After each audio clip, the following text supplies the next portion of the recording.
ഈ ദിവസം ഇതുവരെയുള്ള സമഗ്ര വാർത്തകളുമായി ലൈവ് at 6 തുടങ്ങുന്നു. ആദ്യം പ്രധാന തലക്കെട്ടുകൾ നോക്കാം.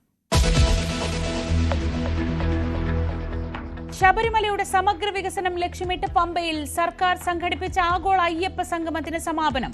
ഉയർന്നു വന്നത് സ്ഥിരം നിർദ്ദേശങ്ങളും പതിവ് പരിഹാര മാർഗങ്ങളും മാത്രം. ചർച്ചയിൽ പ്രതീക്ഷിച്ച പങ്കാളിത്തം ഉണ്ടായില്ലെന്ന് ദേവസ്വം മന്ത്രി. സംഗമം മുടക്കാൻ ചില നിക്ഷിപ്ത താൽപര്യക്കാർ ശ്രമിച്ചെന്ന് ഉദ്ഘാടന പ്രസംഗത്തിൽ മുഖ്യമന്ത്രി. പ്രത്യേക അജണ്ടയുണ്ടാവാം, അവർക്ക് പ്രത്യേക താല്പര്യങ്ങളുണ്ടാവാം. അവ മുൻനിർത്തി ഭക്തജന സംഗമം തടയാൻ എല്ലാവിധ പരിശ്രമങ്ങളും നടത്തി നോക്കി. സംഗമത്തിന് ആശംസകൾ നേർന്ന യോഗി ആദിത്യനാഥ് അയച്ച കത്ത് വേദിയിൽ വായിച്ച് മന്ത്രി വി എൻ വാസവൻ.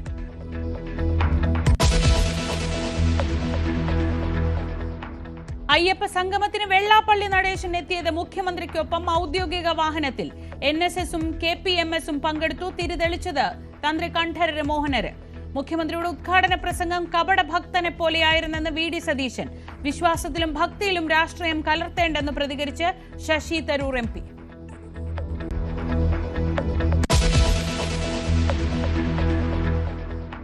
പാർട്ടി നേതൃത്വത്തിനെതിരെ കുറിപ്പെഴുതി വെച്ച് തിരുവനന്തപുരം കോർപ്പറേഷനിലെ BJP കൌൺസിലർ ജീവനൊടുക്കി. മരിച്ചത് Thirumala ward councillor K Anilkumar. Farm സൊസൈറ്റിയിലെ പ്രശ്നത്തിൽ പാർട്ടി സഹായിച്ചില്ലെന്ന ആരോപണം റിപ്പോർട്ട് ചെയ്യാനെത്തിയ മാധ്യമ പ്രവർത്തകരെ കയ്യേറ്റം ചെയ്ത് BJP പ്രവർത്തകർ. ന്യൂസ് 18 ക്യാമറ ട്രൈപോഡ് തകർത്തു.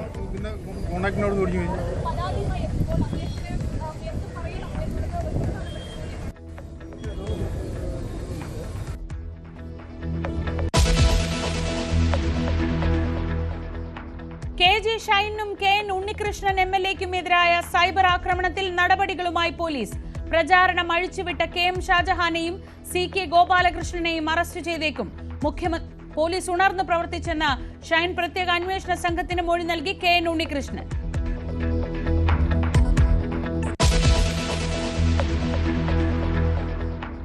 പിഴത്തീരുവയ്ക്ക് പിന്നാലെ ഇന്ത്യക്ക് വീണ്ടും അമേരിക്കയുടെ തിരിച്ചടി. H1B വിസ ഫീസ് കുത്തനെ ഉയർത്തി. കുടിയേറ്റം നിയന്ത്രിക്കാനെന്ന് വിശദീകരണം. കടുത്ത ആശങ്കയിൽ IT മേഖല.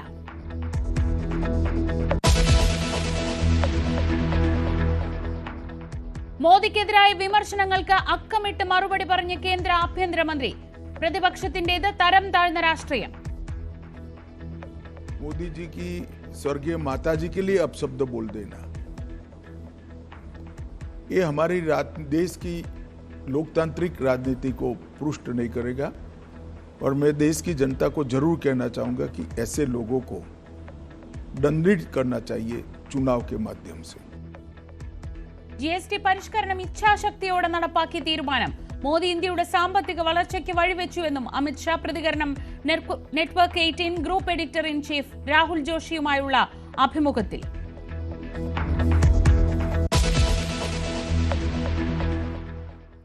അയ്യപ്പ സംഗമം കൊടിയിറങ്ങി.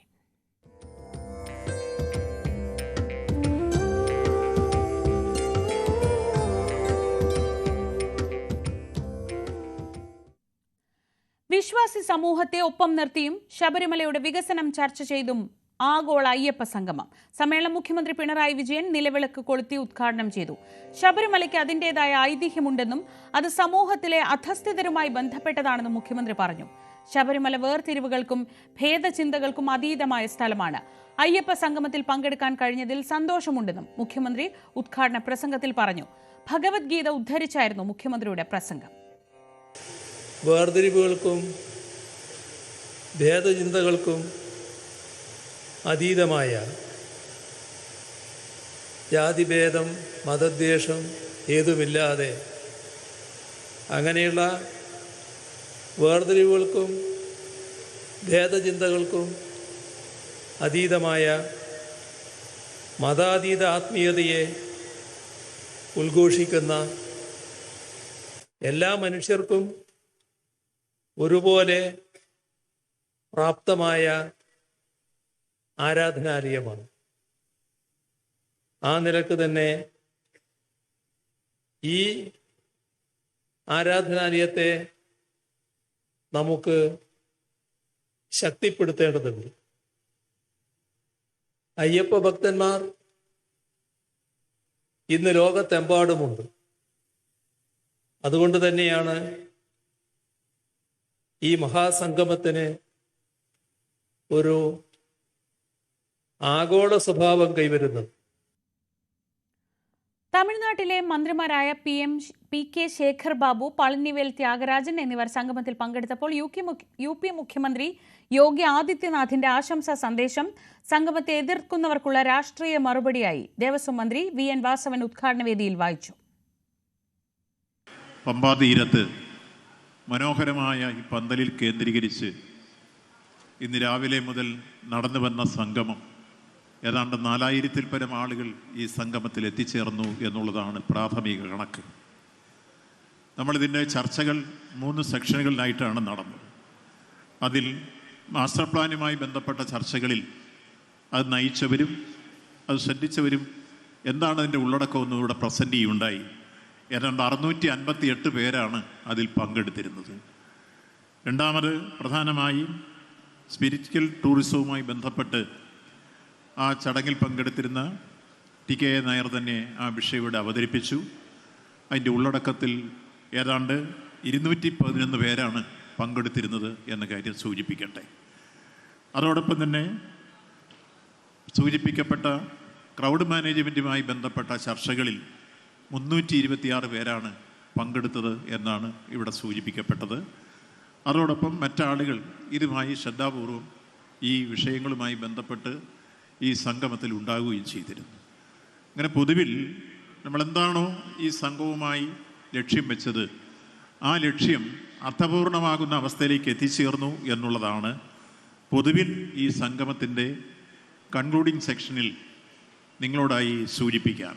ഇവിടെ ഉയർന്നു വന്ന കാര്യങ്ങളെക്കുറിച്ച് നമ്മുടെ മുമ്പിൽ ബഹുമാന്യരായ അത് നയിച്ച 3 വ്യക്തിത്വങ്ങൾ അതിൻ്റെ ഉള്ളടക്കത്തെക്കുറിച്ച് പ്രതിപാദിക്കുകയുണ്ടായി. അതിലൊന്ന് മാസ്റ്റർ പ്ലാനുമായി ബന്ധപ്പെട്ടതാണ്. ആ മാസ്റ്റർ പ്ലാൻ ഇത്രത്തേറെ ആഴ്ന്നിറങ്ങി അതിൽ ഏതാണ്ട് 3 ഘട്ടങ്ങളിലായി നടപ്പാക്കുന്നതും നമ്മുടെ ശബരിമലയുടെ പവിത്രത കാത്തു സൂക്ഷിച്ചും അതിൻ്റെ പാരിസ്ഥിതിക ഉള്ളടക്കം നിലനിർത്തിക്കൊണ്ടും അടിസ്ഥാനപരമായ വികസനം ഉറപ്പാക്കിയും ഭക്തന്മാരുടെ വരവിനും പോക്കിനും സൗകര്യപ്രദമായ സാഹചര്യങ്ങൾ സൃഷ്ടിച്ചും എങ്ങനെയാണ് ഇത് പ്രാവർത്തികമാക്കേണ്ടത് എന്നത് സംബന്ധിച്ച ക്രിയാത്മക നിർദ്ദേശങ്ങളായിരുന്നു പാനൽ ഇവിടെ അവതരിപ്പിച്ചത്. ആ പാനലിനോട് പ്രതികരിച്ചുകൊണ്ട് തന്നെ ഭക്തന്മാരിൽ നിന്ന് വന്ന വിലപ്പെട്ട നിർദ്ദേശങ്ങളും നാം ശ്രദ്ധിക്കുകയും അതോടൊപ്പം തന്നെ അത് ക്രോഡീകരിക്കുകയും ചെയ്തു. ആ തത്വമസി എന്നതിൻ്റെ അർത്ഥപൂർണമായ ഉള്ളടക്കം ഞാൻ നീയാവുന്നു, ഭഗവാനും ഭക്തനും തമ്മിൽ വ്യത്യാസമില്ല എന്ന സന്ദേശം ലോകത്ത് മറ്റൊരാരാധനാ കേന്ദ്രത്തിൻ്റെയും കവാടത്തിൽ ഇങ്ങനൊരാശയം ദൃശ്യമാകുന്നില്ല എന്നുള്ള കാര്യം നാം ഓർക്കണം. അവിടെ കേരളത്തിൽ നിന്നുള്ള മന്ത്രിമാർ, SNDP യോഗം general secretary Vellappally Natesan, NSS vice president M Sangeeth Kumar, KPMS general secretary Punnala Sreekumar തുടങ്ങിയവരും മറ്റ് മത-സാമുദായിക നേതാക്കളും അടക്കം സംഗമത്തിൽ പങ്കെടുത്തു. UDF ബഹിഷ്കരിച്ച സംഗമത്തിൽ മുഖ്യമന്ത്രി സംസാരിച്ചത് കപട ഭക്തനെ പോലെയെന്ന് പ്രതിപക്ഷ നേതാവ് VD സതീശൻ വിമർശിച്ചു. ഇന്ന് അയ്യപ്പ സംഗമം ഉദ്ഘാടനം ചെയ്തുകൊണ്ട് ഒരു കപട ഭക്തന്റെ രീതിയിലാണ് ബഹുമാനപ്പെട്ട മുഖ്യമന്ത്രി സംസാരിച്ചത്. 2026 തെരഞ്ഞെടുപ്പ്, അതിനു മുമ്പ് നടക്കുന്ന ലോക്കൽ ബോഡി തെരഞ്ഞെടുപ്പ് മുന്നിൽ കണ്ടുകൊണ്ട് പിണറായി വിജയന് ഒരിക്കലും യോജിക്കാത്ത ഒരു ഭക്തിയുടെ പരിവേഷം അണിഞ്ഞുകൊണ്ടാണ് അദ്ദേഹം സംസാരിച്ചത്. ശബരിമലയിൽ അദ്ദേഹത്തിന്റെ കാലത്ത് ആചാര ലംഘനത്തിന് കൂട്ടുനിന്നുകൊണ്ട് പോലീസിന്റെ സഹായത്തോടു കൂടി ചെയ്ത ക്രൂരകൃത്യങ്ങൾ മറച്ചുപിടിച്ചുകൊണ്ടാണ് ശബരിമലയിലെ അയ്യപ്പ സംഗമത്തിൽ അദ്ദേഹം പ്രസംഗിച്ചത്. ഇപ്പൊ ഭക്തിയുടെ പരിവേഷമായി ശ്രീ പിണറായി വിജയൻ മാറിയിരിക്കുകയാണ്. കഴിഞ്ഞ 9.5 കൊല്ലമായി ശബരിമലയിൽ ഒരു വികസന പ്രവർത്തനവും നടത്താൻ തയ്യാറാകാത്ത സർക്കാർ ഇപ്പൊ മാസ്റ്റർ പ്ലാനും വന്ന് തെരഞ്ഞെടുപ്പിന്റെ സായാഹ്നത്തിൽ ജനങ്ങളെ കബളിപ്പിക്കാൻ വേണ്ടി ഇറങ്ങിയിരിക്കുകയാണ്. ഞങ്ങൾ ഉയർത്തിയിരിക്കുന്ന ചോദ്യങ്ങൾക്കൊന്നും മറുപടിയില്ല. സുപ്രീം കോടതിയിലെ സത്യവാങ്മൂലം പിൻവലിക്കുമോ? കേസുകൾ പിൻവലിക്കുമോ? എന്തിനാണ് ഈ തെരഞ്ഞെടുപ്പിന്റെ സായാഹ്നത്തിൽ മാസ്റ്റർ പ്ലാനുമായിട്ട് ഇറങ്ങിയിരിക്കുന്നത്? ഇപ്പൊ ഭക്തജനങ്ങളെ കബളിപ്പിക്കുന്നതിന് വേണ്ടിയിട്ടാണ്. അവർക്കറിയാം എന്താണ് ശബരിമലയിൽ പിണറായി ഭരണകൂടം ചെയ്തത് എന്ന്. അയ്യപ്പ ഭക്തന്മാർക്ക്, വിശ്വാസികൾക്ക് നല്ല ഓർമ്മയുണ്ട്. അയ്യപ്പ സംഗമം സമാപിക്കുമ്പോൾ സർക്കാരിന് ഇത് രാഷ്ട്രീയ നേട്ടമായി മാറുകയാണ്. വിമർശനങ്ങൾ ഉന്നയിച്ചവരെ ഒപ്പം നിർത്താൻ സാധിച്ചു എന്നത് സർക്കാരിന് നേട്ടമാകും. അതേസമയം അയ്യപ്പ ഭക്തർക്ക് ഈ സംഗമം എങ്ങനെ ഗുണം ചെയ്തു എന്ന് പറയാറായിട്ടില്ല. ചർച്ചകളിൽ പൊതുവെ ഉയർന്നു വന്നത് സ്ഥിരം നിർദ്ദേശങ്ങളും സ്ഥിരം പരിഹാര മാർഗങ്ങളും മാത്രമാണ്. കാലങ്ങൾ പഴക്കമുള്ള ഉറപ്പുകൾ. അതേസമയം പ്രതീക്ഷിച്ച അത്ര വിശ്വാസികൾ സദസ്സിൽ എത്താതിരുന്നതും ചർച്ചയാവുകയാണ്. പമ്പയിൽ നിന്ന് മഞ്ജുഷ് ഗോപാൽ തയ്യാറാക്കിയ റിപ്പോർട്ട് കാണാം. സർക്കാരും തിരുവിതാംകൂർ ദേവസ്വം ബോർഡും ചേർന്ന് പമ്പയിൽ നടത്തിയ അയ്യപ്പ സംഗമം സമാപിക്കുമ്പോൾ രണ്ട് കാര്യങ്ങളാണ് ഉള്ളത്. ഒന്ന്, സർക്കാരിനിത് എങ്ങനെ നേട്ടമായി. രണ്ട്, ശബരിമലയിലെത്തുന്ന അയ്യപ്പ ഭക്തർക്ക് ഇതെങ്ങനെ ഗുണകരമായി മാറും. ഒന്നാമത്തേത് സർക്കാരിന്റെ നേട്ടം. സർക്കാരിന് ഇതൊരു രാഷ്ട്രീയ നേട്ടമായിട്ടുണ്ട്. കാരണം സർക്കാരിനെ അയ്യപ്പ ഭക്തരുടെ വിഷയത്തിൽ അല്ലെങ്കിൽ ശബരിമല വിഷയത്തിൽ അനുകൂലിക്കുകയും പ്രതികൂലിക്കുകയും ചെയ്യുന്ന സംഘടനകളെ ഒരുമിച്ച് ഒരേ വേദിയിൽ ഒപ്പം ചേർക്കാൻ കഴിഞ്ഞു. അതും അയ്യപ്പ ഭക്തർക്ക് വേണ്ടി. ഇത് സർക്കാരിന്റെ ഒരു രാഷ്ട്രീയ നേട്ടമായി തന്നെ കണക്കാക്കാം. യുവതീ പ്രവേശന വിഷയത്തിൽ സർക്കാരിന്റെ നിലപാടിനെ വിമർശിച്ച NSSനെയും അന്ന് നവോത്ഥാന മൂല്യ സംരക്ഷണത്തിന് വേണ്ടി സർക്കാരിന് ഒപ്പം അണിചേർന്ന SNDPയെയും KPMSനെയും ഒരേ വേദിയിൽ എത്തിക്കുവാൻ സർക്കാരിന് കഴിഞ്ഞത് ഒരു രാഷ്ട്രീയ നേട്ടം തന്നെയാണ്. പിന്നെ രണ്ടാമത്തെ കാര്യം എന്ന് പറയുന്നത് ഇതെങ്ങനെ ശബരിമലയിൽ എത്തുന്ന അയ്യപ്പ ഭക്തർക്ക് ഗുണകരമായി മാറാം. അതിന് രണ്ടഭിപ്രായം, അല്ലെങ്കിൽ അത് സമീപ ഭാവിയിൽ അത് ഗുണകരമാകുമെന്ന് ഇപ്പോൾ പറയാൻ കഴിയില്ല. അതിന് ഉദാഹരണം ഇന്ന് ചർച്ചയിൽ പങ്കെടുത്ത് സംസാരിച്ച അയ്യപ്പ ഭക്തരുടെ വികാരമാണ്.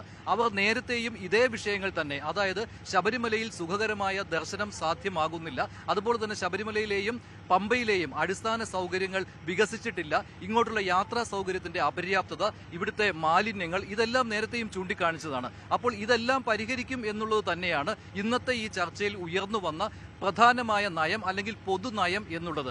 അത് അയ്യപ്പ ഭക്തർ ഉന്നയിച്ചിരുന്നു ഈ വിഷയം ഈ ചർച്ചകളിൽ എന്നത് ശരി തന്നെയാണ്. പക്ഷേ ഇതൊക്കെ വളരെ വർഷങ്ങൾക്ക് മുൻപേ തന്നെ ഇവിടെ എത്തുന്ന ശബരിമലയിൽ വർഷങ്ങളോളം സ്ഥിരമായി എത്തുന്ന അയ്യപ്പന്മാർ പറയുന്ന കാര്യങ്ങൾ തന്നെയാണ്. അതിനൊരു പരിഹാരം ഉണ്ടാക്കാമെന്നുള്ള ഉറപ്പ് മാത്രമാണ് സർക്കാരിന് നൽകാൻ ഇപ്പോഴും കഴിയുന്നത്. അതായത് ശബരിമല മാസ്റ്റർ പ്ലാൻ എന്ന വിഷയം വീണ്ടും വീണ്ടും ഉന്നയിച്ചുകൊണ്ട് അതിപ്പോൾ തന്നെ പരിഹരിക്കാൻ പോവുകയാണ് എന്നൊക്കെ ഉറപ്പ് നൽകുമ്പോൾ അത് അയ്യപ്പ വിശ്വാസികൾ എന്തായാലും അത് വിശ്വസിക്കാൻ കഴിയാത്ത ഒരു സാഹചര്യത്തിൽ തന്നെയാണ്. പിന്നെ ഇതിനുമപ്പുറം ശബരിമല വിമാനത്താവളം, ശബരിമലയിലേക്കുള്ള ശബരി റെയിൽ, ഇവയൊക്കെ യാഥാർത്ഥ്യമാകും എന്ന് സർക്കാർ പറയുമ്പോഴും ഇതും വർഷങ്ങളോളം ഞങ്ങൾ കേട്ട കാര്യങ്ങളാണ് എന്ന് തന്നെയാണ് അയ്യപ്പന്മാർ പറയുന്നത്. അപ്പോൾ ഇത് ആകെ തുകയായി അയ്യപ്പ സംഗമത്തെ കാണുകയാണെങ്കിൽ സർക്കാരിന് ഇതൊരു രാഷ്ട്രീയ നേട്ടമായി. ശബരിമലയെ തകർക്കാൻ സർക്കാർ ശ്രമിക്കുന്നു എന്നുള്ള ആരോപണത്തിൽ നിന്ന് രക്ഷ നേടുവാൻ തെരഞ്ഞെടുപ്പ് അടുത്തു നിൽക്കെ സർക്കാരിന് കഴിയും. പക്ഷേ ഈ അയ്യപ്പന്മാരുടെ പ്രശ്നങ്ങൾ ഞങ്ങൾ പരിഹരിക്കുന്നു, ഇവിടെ ശബരിമലയുടെ വരുമാനം കൂട്ടാൻ പോകുന്നു എന്നൊക്കെ പറയുമ്പോൾ അത് എത്രമാത്രം സമീപഭാവിയിൽ സാധ്യമാകും എന്നതിൽ സംശയം നിലനിൽക്കുക തന്നെയാണ്. പമ്പയിൽ നിന്ന് ക്യാമറമാൻ C വിനോദിനൊപ്പം മഞ്ജുഷ് ഗോപാൽ, ന്യൂസ് 18. ആഗോള അയ്യപ്പ സംഗമത്തിലെ സെമിനാറിൽ പങ്കെടുത്തവരുടെ എണ്ണത്തിൽ വൻ കുറവെന്ന് സമ്മതിച്ച് ദേവസ്വം മന്ത്രി VN വാസവൻ. നേരിട്ട് രജിസ്റ്റർ ചെയ്ത് പങ്കെടുത്തവരുടെ എണ്ണം 650 മാത്രമാണ്. ഓൺലൈനായി രജിസ്റ്റർ ചെയ്തവർ 5000 ഉണ്ടായിരുന്ന സ്ഥാനത്താണിത്. പമ്പാ തീരത്ത് മനോഹരമായ ഈ പന്തലിൽ കേന്ദ്രീകരിച്ച് ഇന്ന് രാവിലെ മുതൽ നടന്നു വന്ന സംഗമം, ഏതാണ്ട് 4000-ൽ പരം ആളുകൾ ഈ സംഗമത്തിൽ എത്തിച്ചേർന്നു എന്നുള്ളതാണ് പ്രാഥമിക കണക്ക്. സർക്കാർ പ്രതീക്ഷിച്ചതുപോലെ അല്ലെങ്കിൽ ദേവസ്വം ബോർഡ് പ്രതീക്ഷിച്ചതുപോലെ ഒരു വിജയമായോ എന്ന് ചോദ്യം ചോദിച്ചാൽ അത് നേരിട്ട് കണ്ട ഒരാളെന്ന നിലയ്ക്ക് അത്രയധികം ഒരു പങ്കാളിത്തം അല്ലെങ്കിൽ ഈ ഡെലിഗേറ്റ്സിന്റെ ഒരു സാന്നിധ്യം ഇതുമായി ബന്ധപ്പെട്ട ഉണ്ടായിരുന്നില്ല.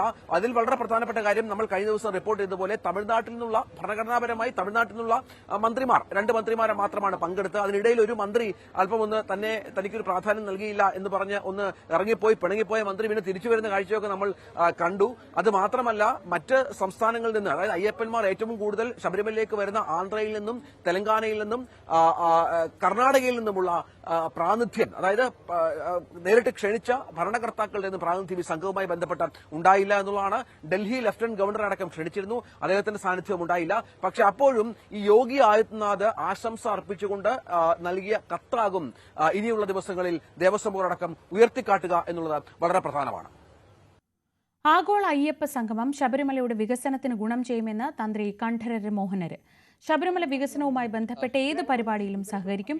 22-ന് പന്തളത്തെ പരിപാടിയിലും ക്ഷണമുണ്ട്. പങ്കെടുക്കുന്ന കാര്യം തീരുമാനിച്ചിട്ടില്ലെന്നും തന്ത്രി പറഞ്ഞു. വനം മന്ത്രി AK ശശീന്ദ്രനെ വേദിയിലിരുത്തി SNDP യോഗം ജനറൽ സെക്രട്ടറി വെള്ളാപ്പള്ളി നടേശന്റെ വിമർശനം. വനം മന്ത്രിയുടെ പല പ്രവർത്തനങ്ങളും കണ്ടാൽ ഈ മന്ത്രിസഭയിലെ മന്ത്രിയാണോ എന്ന് സംശയം തോന്നും. വനം വകുപ്പ് സർക്കാരിന്റെ ഭാഗമല്ലേ എന്നായിരുന്നു വെള്ളാപ്പള്ളിയുടെ വിമർശനം.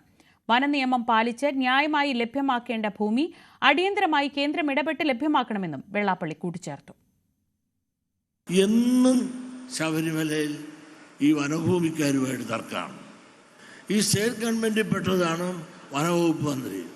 ഈ വനവകുപ്പ് മന്ത്രി എവിടെ കിടക്കണോ, ഭരണക്കാർ എവിടെ കിടക്കണോ, ഇത് രണ്ട് ഭരണമാണോ എന്ന് വരെ ഇവിടെ എനിക്ക് സംശയമാണ്. എന്ന് വന്നാൽ ഒരു കുറ്റി വെച്ചാൽ വനക്കാർ എതിർത്തു, അതല്ലെങ്കിൽ ഷെഡ് കെട്ടിയാൽ അത് ഒളിപ്പിച്ചു എന്നെല്ലാം പറഞ്ഞ് എന്നും ഈ വിവാദങ്ങൾ ഈ ഉത്സവ സീസണിൽ വനവുമായി ബന്ധപ്പെട്ടുണ്ടാകാറുണ്ട്. ആഗോള അയ്യപ്പ സംഗമ വേദിയിൽ പ്രസംഗിക്കാൻ ക്ഷണിക്കാൻ വൈകിയതിൽ പ്രതിഷേധിച്ച് തമിഴ്നാട് IT മന്ത്രി പളനിവേൽ വേദിയിൽ നിന്ന് ഇറങ്ങിപ്പോയി. ദേവസ്വം ബോർഡ് അംഗം അജികുമാർ അനുനയിപ്പിച്ചാണ് പളനിവേലിനെ തിരികെ കൊണ്ടുവന്നത്. ഇത് ദേവസ്വം മന്ത്രി വാസവനെ അറിയിച്ച് അടുത്ത പ്രസംഗത്തിനായി പളനിവേലിനെ ക്ഷണിക്കുകയായിരുന്നു. വെള്ളാപ്പള്ളി നടേശനെയും സംഗീത് കുമാറിനെയും പ്രസംഗിക്കാൻ വിളിച്ചിട്ടും തന്നെ പ്രസംഗിക്കാൻ വിളിക്കാത്തതിലാണ് പളനിവേൽ പ്രകോപിതനായത്.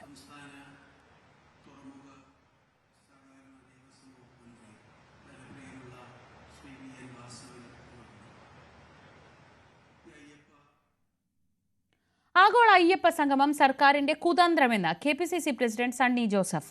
ക്ഷേത്രത്തോടും വിശ്വാസികളോടുമുള്ള കൂറു പുലർത്താൻ നിരവധി അവസരങ്ങൾ സർക്കാരിനുണ്ടായിരുന്നു. സുപ്രീം കോടതിയിൽ സർക്കാർ സമർപ്പിച്ച സത്യവാങ്മൂലം പിൻവലിച്ചിട്ടില്ല. തെരഞ്ഞെടുപ്പ് അടുത്തപ്പോഴുള്ള രാഷ്ട്രീയ നീക്കമായി ഇത് കാണുന്നുവെന്നും സണ്ണി ജോസഫ് പറഞ്ഞു. ഇടവേള. തിരുവനന്തപുരത്ത് പാർട്ടി നേതൃത്വത്തിനെതിരെ ആത്മഹത്യാക്കുറിപ്പ് എഴുതി BJP കൗൺസിലർ ജീവനൊടുക്കി. Thiruvananthapuram Thirumala ward councillor K. അനിൽകുമാറിനെയാണ് കൗൺസിലർ ഓഫീസിനുള്ളിൽ തൂങ്ങി മരിച്ച നിലയിൽ കണ്ടെത്തിയത്. അനിൽകുമാർ ഭാരവാഹിയായ വലിയശാല ഫാം സൊസൈറ്റിയിൽ പ്രശ്നമുണ്ടായപ്പോൾ പാർട്ടി സഹായിച്ചില്ല എന്ന ആരോപണം കുറിപ്പിലുണ്ട്. വാർത്ത റിപ്പോർട്ട് ചെയ്യാനെത്തിയ മാധ്യമപ്രവർത്തകരെ ഇതിനിടെ BJP പ്രവർത്തകർ കയ്യേറ്റം ചെയ്തു.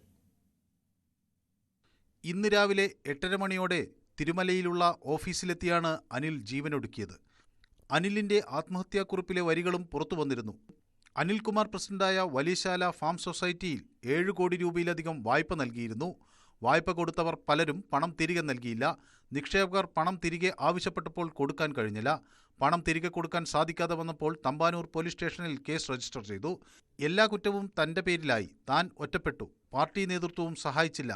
അതുകൊണ്ട് ജീവിതം അവസാനിപ്പിക്കുന്നുവെന്നാണ് കുറിപ്പിലുള്ളത്.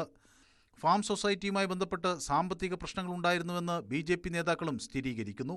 തിരുമല വാർഡിൻ്റെ ജനപ്രിയ കൗൺസിലർ കൂടിയായിട്ടുള്ള തിരുമല അനിയുടെ അപ്രതീക്ഷിതമായിട്ടുള്ള മരണം ഞങ്ങളെ സംബന്ധിച്ചിടത്തോളം, BJPയെ സംബന്ധിച്ചിടത്തോളം മാത്രമല്ല, തിരുമലയിലെ ജനങ്ങളെ സംബന്ധിച്ചിടത്തോളം വളരെ നിർഭാഗ്യകരമായിട്ടുള്ള, നിരാശാജനകമായിട്ടുള്ള, ദുഃഖകരമായിട്ടുള്ള ഒരു സംഭവമായിട്ടാണ് കാണുന്നത്.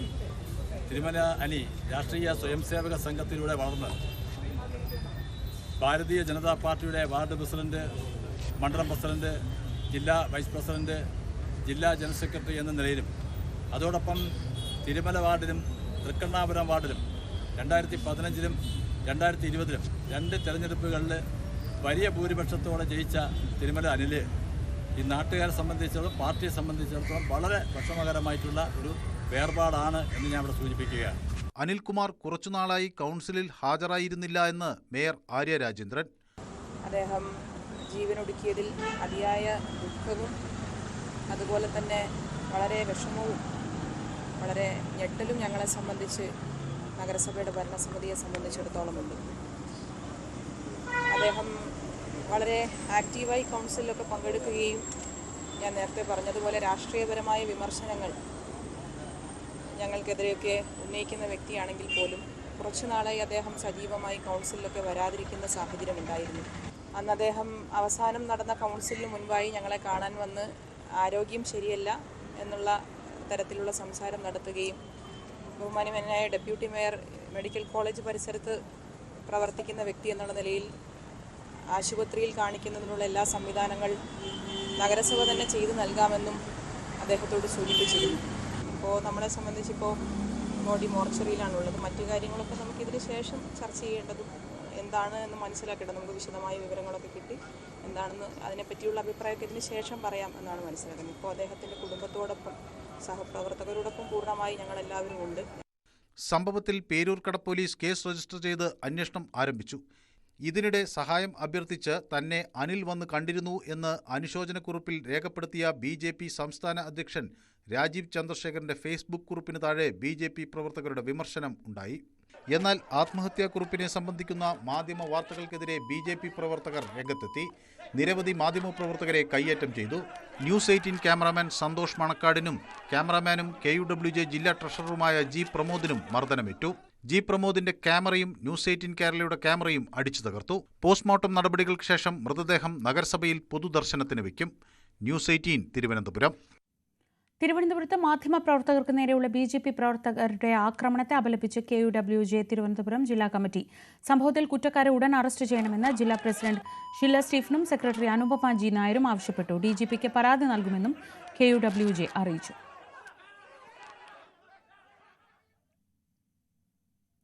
ഈ വർഷത്തെ ദാദാ സാഹേബ് ഫാൽക്കെ പുരസ്കാരം മോഹൻലാലിന്. ഇന്ത്യൻ സിനിമയിലെ പരമോന്നത പുരസ്കാരമാണിത്. 23-ന് പുരസ്കാരം നൽകും. ഹരികൃഷ്ണൻ വിവരങ്ങളുമായി. ഹരി, കേരളത്തെ സംബന്ധിച്ച്, മലയാളത്തെ സംബന്ധിച്ച് ഏറ്റവും അഭിമാനകരമായ വാർത്ത, മലയാളത്തിന്റെ സ്വന്തം മോഹൻലാൽ, മലയാളത്തിന്റെ അഭിമാനം മോഹൻലാൽ ഇന്ത്യൻ സിനിമയിലെ ഏറ്റവും ഉന്നതമായ പുരസ്കാരം നേടിയിരിക്കുകയാണ്. എന്താണ് വിശദാംശങ്ങൾ?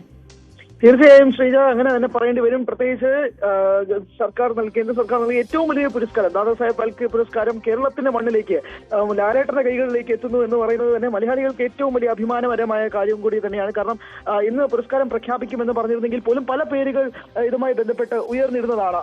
ഈ പുരസ്കാരം ദാദാ സാഹേബ് ഫാൽക്കെ പുരസ്കാരം എത്തിച്ചേരുന്ന നടൻ ആരായിരിക്കും എന്നതിനെ സംബന്ധിച്ച് പല പേരുകൾ ഉയർന്നു കേട്ടിരുന്നെങ്കിലും ഇപ്പോൾ ലാലേട്ടന്റെ കൈകളിലേക്ക് എത്തുമ്പോൾ തീർച്ചയായും ശ്രീ സൂചിപ്പിച്ചതുപോലെ തന്നെ മലയാള സിനിമയ്ക്ക് അല്ലെങ്കിൽ ഇന്ത്യൻ സിനിമയ്ക്ക് തന്നെ അഭിമാനമായി തന്നെ മാറുന്നു എന്നുള്ളത് തന്നെയാണ്. എന്തായാലും 23-ാം തീയതിയാണ് ഈ ദേശീയ ചലച്ചിത്ര പുരസ്കാരം, 71ാമത് ദേശീയ ചലച്ചിത്ര പുരസ്കാരം നൽകുന്ന സമയത്ത് ദാദാ സാഹേബ് അവാർഡും ലാലേട്ടന്റെ കൈകളിലേക്ക് എത്താൻ പോകുന്നത്. അതും പ്രധാനമായിട്ടും പറയേണ്ട കാര്യം, ഇപ്പോൾ ലാലേട്ടന്റെ ഇത്രയും വർഷം 47 വർഷമായിട്ട് മലയാള സിനിമാ മേഖലയിൽ മാത്രമല്ല തമിഴ്, തെലുങ്ക്, അങ്ങനെ ഇന്ത്യൻ സിനിമയിൽ തന്നെ പ്രധാനപ്പെട്ട എല്ലാ ഭാഷകളിലും തന്റേതായ വ്യക്തിമുദ്ര പതിപ്പിച്ച ലാലേട്ടനാണ്. നമ്മളിപ്പോൾ ലാലേട്ടനെ പറ്റി പറയാൻ തുടങ്ങിയാൽ എങ്ങ് പറയേണ്ടി വരും. പക്ഷേ നമ്മളിപ്പം ഈ ഒരു പുരസ്കാരം, പ്രത്യേകിച്ച് ഏറ്റവും വലിയ പുരസ്കാരം, ഇന്ത്യയിൽ തന്നെ സിനിമാ മേഖലയിൽ കൊടുക്കുന്ന ഏറ്റവും വലിയ പുരസ്കാരത്തിന് ഇപ്പോൾ ലാലേട്ടന് അർഹനാകുമ്പോൾ തന്നെ സ്വാഭാവികമായി എല്ലാ മലയാളികൾക്കും ഉള്ളിന്റെ ഉള്ളിൽ ഉണ്ടാകുന്ന ഒരു അഭിമാന നിമിഷം തന്നെയാണ് ഇപ്പോൾ നടന്നുകൊണ്ടിരിക്കുന്നതെന്ന് പറയേണ്ടി വരും. പക്ഷേ ഈ പുരസ്കാരത്തിന് വേണ്ടി പല താരങ്ങളും ഉൾപ്പെടെയുള്ളവർ ഈ റേസിൽ ഉണ്ടായിരുന്നു എന്നുള്ളത് വേണം തന്നെ പറയാൻ. കാരണം പല പേരുകളിലേക്ക് ഇത് പോകുമെന്നുള്ളത് ഉൾപ്പെടെ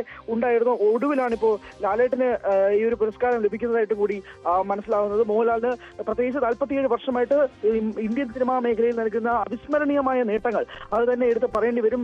ദേശീയ പുരസ്കാരങ്ങൾ ഉൾപ്പെടെ, കേരള സംസ്ഥാന പുരസ്കാരങ്ങൾ നൽകിയത് ഉൾപ്പെടെ അദ്ദേഹം ചെയ്ത വേഷങ്ങൾ, കഥാപാത്രങ്ങൾ, അദ്ദേഹം ഒരു നിർമ്മാതാവാകുന്നു, സംവിധായകനാകുന്നു, ലെജൻഡറി ആക്ടർ എന്ന രീതിയിൽ തന്നെ ഇപ്പോൾ മിനിസ്റ്റർ ഓഫ് ഇൻഫർമേഷൻ ബ്രോഡ്കാസ്റ്റിംഗ് നൽകുന്ന പോസ്റ്റ് തന്നെ legendary actor, director and producer എന്നാണ്. ഇപ്പോൾ ലാലേട്ടൻ സംവിധാനം ചെയ്ത ആകെ ഒരു സിനിമയാണ്, അത് കഴിഞ്ഞ വർഷം ആണ് റിലീസ് ചെയ്തത്. നിർമ്മാതാവായി 2000 മുതൽ ആശീർവാദ് സിനിമാസിന്റെ ബാനറിൽ മോഹൻലാൽ നടനായ 1979 മുതൽ തിരനോട്ടം തൊട്ട് ആരംഭിച്ച ആ സിനിമ ചരിത്രം 2025 ഇപ്പോൾ ഏറ്റവും ഒടുവിൽ നിൽക്കുന്ന വൃഷഭ കഴിഞ്ഞ ദിവസത്തിന്റെ ടീസർ പോലും പുറത്തു വന്നതും ആരാധകരെ ഞെട്ടിപ്പിക്കുന്ന രീതിയിലായിരുന്നു. അങ്ങനെ ഓരോ വർഷവും ഞെട്ടിച്ചുകൊണ്ടിരിക്കുന്ന ലാലേട്ടൻ ഈ വർഷം തന്നെ എടുത്തു നോക്കുകയാണെങ്കിൽ കമേഴ്ഷ്യൽ സിനിമാ മേഖലയിൽ തന്നെ മോഹൻലാൽ ബോക്സ് ഓഫീസിൽ നൽകിയ കാര്യം ഒന്ന് ആലോചിച്ച് നോക്കിയ ശ്രീജ. 500 കോടിയിൽ പരം രൂപ മാത്രമാണ് ആ ഒറ്റ നടന്റെ സിനിമ ഈ ഒരു മലയാള സിനിമ ഇൻഡസ്ട്രിക്ക് 2025 മാത്രം ലഭിച്ചത്. അതും 47 വർഷത്തെ തന്റെ കരിയറിൽ 2025 500 കോടി രൂപ സംഭാവന ചെയ്യുക എന്ന് പറയുന്നതും നിസ്സാരപ്പെട്ട കാര്യമില്ല. അങ്ങനെ ഓരോ വർഷം കഴിയുന്നതോറും ലാലേട്ടൻ ഇങ്ങനെ തിളങ്ങിക്കൊണ്ടിരിക്കുകയാണ്. അങ്ങനെ ഏറ്റവും ഒടുവിൽ ഇപ്പോൾ സർക്കാർ ഇന്ത്യയിൽ തന്നെ ഏറ്റവും വലിയ പുരസ്കാരം സിനിമാ മേഖലയിൽ നൽകുന്ന ദാദാ സാഹേബ് ഫാൽക്കെ പുരസ്കാരവും ലാലേട്ടന്റെ കൈകളിലേക്ക് എത്തുമ്പോഴേക്കും ഓരോ മലയാളിക്കും അഭിമാനിക്കാൻ കഴിയുന്ന, എല്ലാ ലാലേട്ടൻ ആരാധകർക്കും അഭിമാനിക്കാൻ കഴിയുന്ന ഒരു നിമിഷവും കൂടിയായിട്ട് മാറുന്നു. എന്തായാലും ഈ അവാർഡ് സെപ്റ്റംബർ 23-ാം തീയതി, അതായത് 2 ദിവസം കൂടെ കഴിഞ്ഞു കഴിഞ്ഞാൽ 71ാമത് ദേശീയ ചലച്ചിത്ര പുരസ്കാരം പ്രഖ്യാപിച്ചതിന്റെ അവാർഡ് ദാന ചടങ്ങാണ്. ആ ചടങ്ങിൽ വെച്ച് തന്നെ ലാലേട്ടന്റെ അവാർഡും നൽകുന്നതായിരിക്കും എന്നതും കൂടി എടുത്ത് സൂചിപ്പിക്കേണ്ട കാര്യം കൂടി തന്നെയാണ്. നമ്മൾ സൂചിപ്പിച്ചതുപോലെ തന്നെ 47 വർഷത്തെ അദ്ദേഹത്തിന്റെ സിനിമാ ജീവിതം, നമുക്ക് അദ്ദേഹത്തിന്റെ ആദ്യ സിനിമയെ തിരനോട്ടം പോലെ തന്നെ നമ്മളൊന്ന് തിരിഞ്ഞു നോക്കിക്കഴിഞ്ഞാൽ എത്രയോ എണ്ണമറ്റ കഥാപാത്രങ്ങൾ, എത്രയോ കഥാപാത്രങ്ങൾ നമ്മുടെ മുന്നിൽ കൂടെ ഇപ്പോൾ പോകുന്നു. അതെല്ലാം അങ്ങനത്തെ അദ്ദേഹത്തിന്റെ ആ ഒരു സിനിമാ ജീവിതം തന്നെ മുഴുവൻ, അദ്ദേഹത്തിന്റെ ജീവിതം ഒരു തുറന്ന പുസ്തകമാണ് മലയാളികൾക്ക് മുന്നിലേക്ക്. അപ്പോൾ ഓരോ ദിവസവും ലാലേട്ടൻ ഡയലോഗുകളും ലാലേട്ടന്റെ റെഫറൻസും പോകാത്ത ഒരു ദിവസം പോലും നമ്മുടെ ഒരാളുടെയും ജീവിതത്തിലും പോലും ഉണ്ടാവാറുമില്ല. അങ്ങനെ ഓരോ ദിവസവും ലാലേട്ടൻ ഇങ്ങനെ കടന്നു പോയിക്കൊണ്ടിരിക്കുന്നു. അതിപ്പോ സിനിമയിൽ മാത്രമല്ല, ടെലിവിഷൻ റിയാലിറ്റി ഷോയിലായിക്കോട്ടെ, അങ്ങനെ എല്ലാ ദിവസവും ടി വിയിലായാലും തിരശ്ശീലയിലായാലും എല്ലായിടത്തും മോഹൻലാൽ എന്ന് പറയുന്ന വ്യക്തി നമുക്ക് ചുറ്റും എപ്പോഴും ഉണ്ട്. എല്ലാ ദിവസവും നമ്മൾ ലാലേട്ടനെ കാണുന്നുണ്ടെന്ന് വേണം തന്നെ പറയാൻ. അങ്ങനെ മോഹൻലാലിന് ഈ ഒരു ഈ ഒരു ദാദാസാഹേബ് ഫാൽക്കെ പുരസ്കാരം ലഭിക്കുന്നതോടുകൂടി തന്നെ ഇത് വീണ്ടും ഒരു വലിയ സർക്കിൾ കവർ ചെയ്യുകയാണ് മോഹൻലാൽ എന്ന് തന്നെ പറയേണ്ടി വരും. അദ്ദേഹം കൈവരിക്കാത്ത അവാർഡുകളെല്ലാം അതിനെല്ലാം കൂടി ഒരു വലിയ സർക്കിളായിട്ട് ദാദാസാഹേബ് ഫാൽക്കെ പുരസ്കാരവും കൂടി അദ്ദേഹത്തിന് ലഭിക്കുമ്പോഴേക്കും, പ്രത്യേകിച്ച് Mohanlal's remarkable cinematic journey inspires generation എന്നാണ്. തലമുറകളോളം അദ്ദേഹത്തിന്റെ സിനിമ ജീവിതം, സിനിമാ മേഖല ഒട്ടാകെ തന്നെ അദ്ദേഹത്തിനെ ഉറ്റുനോക്കുക എന്നൊക്കെ എത്രയോ തലമുറകൾ നമ്മൾ എടുത്തു നോക്കുകയാണെങ്കിൽ 5 തലമുറകൾ ഒരേ രീതിയിൽ അദ്ദേഹത്തെ നോക്കുകയാണെന്ന് പറയേണ്ടി വരില്ലേ. നമ്മുടെ മുകളിലത്തെ തലമുറയിലും നമ്മുടെ താഴത്തെ തലമുറയിലും എല്ലാവരും വലിയ ഐഡലായിട്ട് കൊണ്ടു നടക്കുന്നത് തന്നെയാണ് ലാലേട്ടൻ. അതിപ്പോ നമ്മൾ ക്ലാസിക്സ് എടുത്തു നോക്കിയാൽ പോലും 1980 മുതൽ 90, 95 വരെ അദ്ദേഹം ചെയ്ത ക്ലാസിക്കൽ സിനിമകൾ. അതിനുശേഷം അദ്ദേഹം കമേഴ്ഷ്യൽ മീറ്ററിലോട്ട് മാറിയപ്പോൾ കമേഴ്ഷ്യലിന് ഇന്ന് മലയാള സിനിമയ്ക്ക് ഒരു പേരുണ്ടെങ്കിൽ അത് മോഹൻലാലാണ്. അത് കമേഴ്ഷ്യൽ സിനിമകൾക്ക്. അതുകൊണ്ടാണ് ഞാൻ ബോക്സ് ഓഫീസിൽ ഉദാഹരണം തന്നെ പറഞ്ഞത് 500 കോടി രൂപയ്ക്ക്.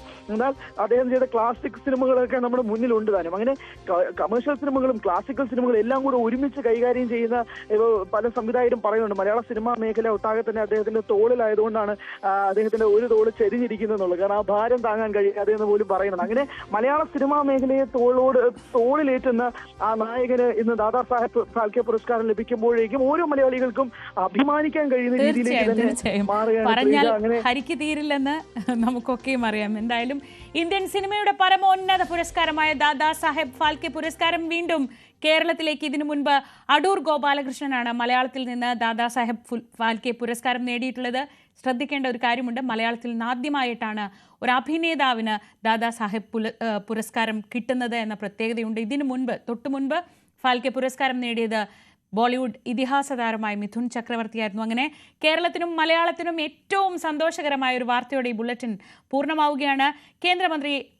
കേന്ദ്ര ആഭ്യന്തരമന്ത്രി അമിത് ഷായുമായി ന്യൂസ് 18 നെറ്റ്വർക്ക് ഗ്രൂപ്പ് എഡിറ്റർ ചീഫും മാനേജിംഗ് ഡയറക്ടറുമായ രാഹുൽ ജോഷി നടത്തിയ അഭിമുഖത്തിലേക്കാണ് ഇനി പോകുന്നത്. सवाल है, आप सबसे पहले मोदी जी से कब मिले? क्या चीज़ थी वो जिसने आपको उनकी ओर आकर्षित किया? देखिए, मिलना तो मेरा एक संघ की बैठक में ही हुआ था. संघ के एक वरिष्ठ पदाधिकारी का अहमदाबाद के कॉलेजियन स्वयंसेवकों के साथ संवाद था. इसकी तैयारी के लिए मोदी जी, मैं जहाँ रहता था वहाँ नानपुर आए थे. 10-15 युवा स्वयंसेवकों के साथ वो कार्यक्रम में क्यों जाना चाहिए और संघ के काम के उद्देश्यों के बारे में बताते थे.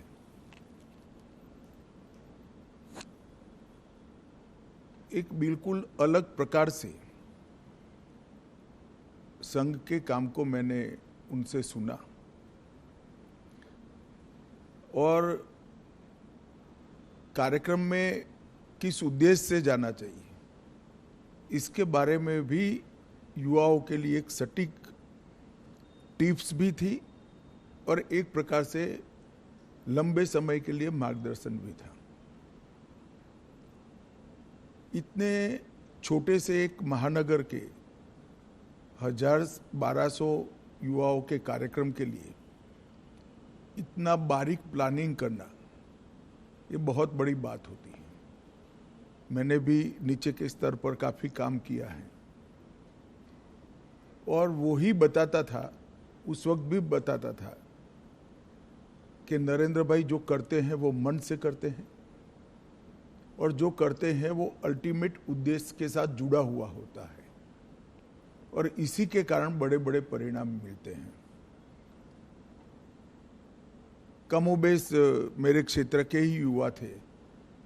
बहुत सारे युवा प्रभावित भी हुए थे, कार्यक्रम में भी गए थे और उसमें से काफ़ी लोग अलग अलग क्षेत्र में, कोई संघ में ही काम में आगे बढ़ा, कोई विद्यार्थी परिषद में बढ़ा, कुछ लोग भाजपा में बढ़े, अलग अलग काम में काफ़ी आगे भी बढ़े. तो लोक संपर्क और लोक संग्रह, लोगों का संपर्क करना, लोगों को काम के साथ जोड़ना और संपर्क और संग्रह के माध्यम से अल्टीमेट गोल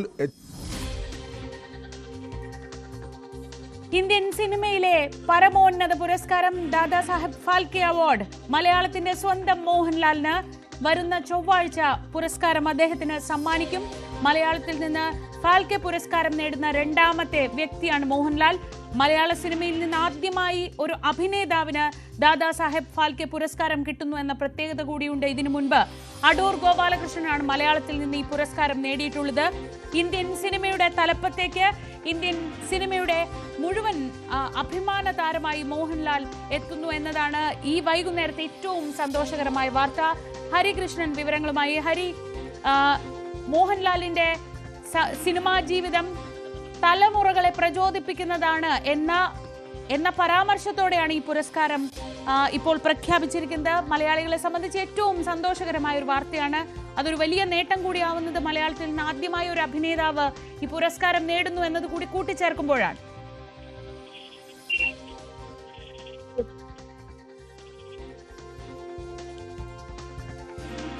ഹരി, പറഞ്ഞോളൂ. 47 വർഷത്തെ സിനിമാ ജീവിതം, അത് ലാലേട്ടനെ സംബന്ധിച്ചിടത്തോളം നമ്മൾ ഓരോ ദിവസവും, ഞാൻ കഴിഞ്ഞ സൂചിപ്പിച്ചതാണ്, നമ്മൾ ഓരോ ദിവസവും ലാലേട്ടന്റെ സിനിമകൾ കാണാതിരിക്കുക, ഡയലോഗ് പറയാതിരിക്കുക ഒന്നുമില്ല. പക്ഷേ ഇപ്പൊ ഏറ്റവും ഒടുവിൽ ഒരു മലയാളി നടന് ദാദാസാഹേബ് ഫാൽക്കെ പുരസ്കാരം, അത് സിനിമാ മേഖലയിലെ ഏറ്റവും വലിയ പുരസ്കാരം, അത് അടൂർ ഗോപാലകൃഷ്ണന് ശേഷം മോഹൻലാലിന് ലഭിക്കുക എന്ന് പറയും. അപ്പം അടൂർ ഗോപാലകൃഷ്ണൻ എന്ന ലെജൻഡറി ഡയറക്ടറിനെ പറ്റിയല്ല, പക്ഷേ ഇവിടെ ഒരു മലയാളി നടൻ നേടുന്നു. ഇവിടെ ഇന്ത്യൻ സിനിമ ഒട്ടാകെ തന്നെ ആ നടനിലേക്ക് ഇപ്പോൾ ഒരു ലൈം ലൈറ്റിൽ, ഒരു സ്പോട്ട് ലൈറ്റിൽ ഉറ്റുനോക്കുന്നു, ഒരു ദിവസവും കൂടിയായിട്ട് മാറുന്നു എന്ന് പറയുന്നത് തന്നെയാണ് ഈ വൈകുന്നേരത്തെ ഏറ്റവും പ്രധാനപ്പെട്ട. ശ്രീജ സൂചിപ്പിച്ചതുപോലെ തന്നെ ഈ വൈകുന്നേരം സിനിമാ മേഖലയിൽ എല്ലാവരും ഉറ്റുനോക്കുന്നത് ആ ഒരു നിമിഷത്തിലേക്കാണ്, മോഹൻലാലിനെ പ്രത്യേകിച്ച്. കാരണം നമ്മൾ ഈ 47 വർഷത്തെ സിനിമാ ജീവിതം എന്നൊക്കെ പറയുമ്പോൾ പോലും ഇപ്പോൾ ഒരു ഫാൽക്കെ പുരസ്കാരമൊക്കെ ലഭിക്കുന്ന പല വ്യക്തികളും ഇപ്പോൾ ഏകദേശം ലഭിക്കുന്ന സമയത്തൊക്കെ വരുമ്പോഴേക്കും അവർ സിനിമാ ജീവിതത്തിൽ നിന്നും ഏകദേശം ഈ മങ്ങി നിൽക്കുന്ന ഒരു സാഹചര്യമാണ്. ഇപ്പോഴും ട്രെൻഡിംഗ് ആയിട്ട് നിൽക്കുന്ന ഒരു സാഹചര്യം കൂടിയൊന്നും ഉദാഹരണങ്ങൾ നമ്മുടെ മുന്നിലും ഉണ്ടായിട്ടുണ്ട് ഇപ്പോൾ അവാർഡ് ജേതാക്കളിൽ തന്നെ. പക്ഷെ ഇവിടെ ഏറ്റവും വലിയ കാര്യം എന്ന് വെച്ചാൽ ഈ നടന്റെ ഏറ്റവും വലിയ ഈ കരിയറിന്റെ പീക്ക് പോയിന്റിൽ നിൽക്കുകയാണ് ശ്രീജ. അതാണ് ഇതിന്റെ ഏറ്റവും വലിയൊരു ഐറണി എന്ന് പറയുന്നത്. അതായത് ലാലേട്ടന്റെ കരിയറിലെ ഏറ്റവും വലിയൊരു ഹൈ പോയിന്റിൽ നിൽക്കുന്ന ഒരു വേളയിൽ കൂടിയാണ് ദാദാസാഹേബ് ഫാൽക്കെ പുരസ്കാരം എന്നുള്ളതും വലിയ പ്രധാനപ്പെട്ട ഒരു കാര്യം കൂടിയാണ്. ഇപ്പോൾ സൂചിപ്പിച്ചതുപോലെ തന്നെ ഈ വർഷം തന്നെ അദ്ദേഹത്തിന് ഉണ്ടായിരുന്നത് 3 സിനിമകളാണ്. നമ്മൾ 1979 അപ്പോൾ അദ്ദേഹത്തിന് തിരുനോട്ടം എന്ന സിനിമയായിട്ട്, അതിനുശേഷം ഫാസിലിന്റെ സംവിധാനത്തിൽ വന്ന മഞ്ഞിൽ വിരിഞ്ഞ പൂക്കൾ തൊട്ടാണ് മോഹൻലാലിനെ നമ്മളൊരു വില്ലനായിട്ട് കാണുന്നത്. അതിനുശേഷം പിന്നീടും അദ്ദേഹം ചെറിയ വില്ലൻ വേഷങ്ങളിലൊക്കെ വന്ന് പിന്നീട് നായകനാകുന്നു. അതിനുശേഷം ഒരു എന്താ പറയുക, ഒരു പൗരുഷത്തിന്റെ പ്രതീകം എന്നൊക്കെ വിളിക്കാൻ കഴിയുന്ന രീതിയിൽ നമ്മൾ ലാലേട്ടൻ മലയാളികൾ അങ്ങനെ രീതിയിൽ മാറ്റി. അതിനുശേഷം കമേഴ്ഷ്യൽ സിനിമകൾ നമ്മൾ ഞെട്ടിപ്പിക്കുന്ന തരത്തിലുള്ള പെർഫോമൻസ്. ഇപ്പൊ നമ്മള് സിനിമകളൊക്കെ എടുത്ത് നോക്കുകയാണെങ്കിൽ തന്നെ ഇപ്പൊ എത്രയോ പടങ്ങൾ ഞാൻ ഇടയ്ക്കിടയ്ക്ക് ഇടപെടും. നമ്മൾ എല്ലാവരുടെയും ഈ സന്തോഷം പങ്കിടാൻ എല്ലാവരുടെയും സാന്നിധ്യം പ്രതീക്ഷിക്കുന്നുണ്ട്. ഇപ്പോൾ നമ്മളോടൊപ്പം ഉള്ളത് സംവിധായകനും എഴുത്തുകാരനും അഭിനേതാവും ഒക്കെയായ ശ്രീ മധുപാലാണ്. ശ്രീ മധുപാൽ, മലയാളത്തിന്റെ അഭിമാനം മോഹൻലാൽ ഇപ്പോൾ ഇന്ത്യൻ സിനിമയുടെ നെറുകയിലേക്ക് എത്തുമ്പോൾ അത് നമുക്കൊക്കെയും ഏറ്റവും സന്തോഷമുള്ള ഒരു മൊമെന്റാണ്. മലയാളത്തിൽ നിന്ന് ആദ്യമായി ഒരു അഭിനേതാവ് ഈ പുരസ്കാരം കൂടി നേടുമ്പോൾ ആ സന്തോഷം എങ്ങനെ പങ്കുവെക്കുന്നു? അക്ഷരാർത്ഥത്തിൽ ഒരുപാട് സന്തോഷമുണ്ട്. കാരണം വെച്ചാൽ മോഹൻലാൽ എന്ന് പറയുന്ന ഒരു യൂണിവേഴ്സൽ ആക്ടർ എന്ന് പറയും, കംപ്ലീറ്റ് ആക്ടറാണ്, യൂണിവേഴ്സൽ ആക്ടറായിട്ടാണ് ഞാൻ അദ്ദേഹത്തെ കാണുന്നത്. കാരണം ലോകത്ത് ഇത്രമാത്രം പെർഫെക്റ്റ് ആയിട്ട് അഭിനയിക്കുന്ന ഒരു മനുഷ്യനെ ഞാൻ അദ്ദേഹത്തോട് വർക്ക് ചെയ്തിട്ടുണ്ട്, അസിസ്റ്റന്റായിട്ട് വർക്ക് ചെയ്തിട്ടുണ്ട്, ആക്ടർ എന്നുള്ള രീതിയിൽ വർക്ക് ചെയ്തിട്ടുണ്ട്. അപ്പോഴൊക്കെ നമ്മൾ കണ്ടില്ല ആ മനുഷ്യൻ ചെയ്യുന്ന ഓരോ മോമെന്റുകളും എത്രമാത്രം ഗംഭീരമാണെന്ന് നമുക്ക് സ്ക്രീനിൽ കാണുമ്പോൾ മാത്രമാണ് അറിയാൻ പറ്റുക. കാരണം ഒന്നും ചെയ്തിട്ടില്ല എന്ന് തോന്നിപ്പിക്കുന്ന മോമെന്റിൽ പോലും അദ്ദേഹത്തിന്റെ ചെറിയൊരു അനക്കം പോലും സ്ക്രീനിൽ എത്രമാത്രം ഇമ്പാക്ട് ഉണ്ടാക്കുന്നുണ്ട്. അപ്പോൾ വേഴ്സറ്റൈൽ ആക്ടറാണ് അദ്ദേഹം. ആ മനുഷ്യൻ ചെയ്തിട്ടുള്ള എല്ലാ വേഷങ്ങളും ഒന്നിനൊന്ന് വ്യത്യസ്തമായിക്കൊണ്ടിരിക്കുന്ന ഒരു സംഭവമാണ്. അപ്പൊ തീർച്ചയായിട്ടും അദ്ദേഹത്തെ പോലെ ഒരു ആക്ടർക്ക്, മലയാളത്തിലെ ഒരു ആക്ടർക്ക് ദാദാസാഹേബ് ഫാൽക്കെ അവാർഡ് കിട്ടുന്നു എന്ന് പറയുന്നത് നമ്മൾ മലയാളികളെ സംബന്ധിച്ചിടത്തോളം സിനിമയിൽ പ്രവർത്തിക്കുന്ന ഒരു സിനിമാ പ്രവർത്തകൻ എന്ന രീതിയിലും ഒരു വലിയ അഭിമാനത്തിന്റെ നിമിഷമാണ് എനിക്ക് ഈ നിമിഷമുള്ളത്. 2004 അടൂർ ഗോപാലകൃഷ്ണന് ശേഷം നമുക്ക് കേരളത്തിലേക്ക് ഈ പുരസ്കാരം ആദ്യമായി എത്തുകയാണ്. അടൂരിന് ശേഷം മോഹൻലാൽ.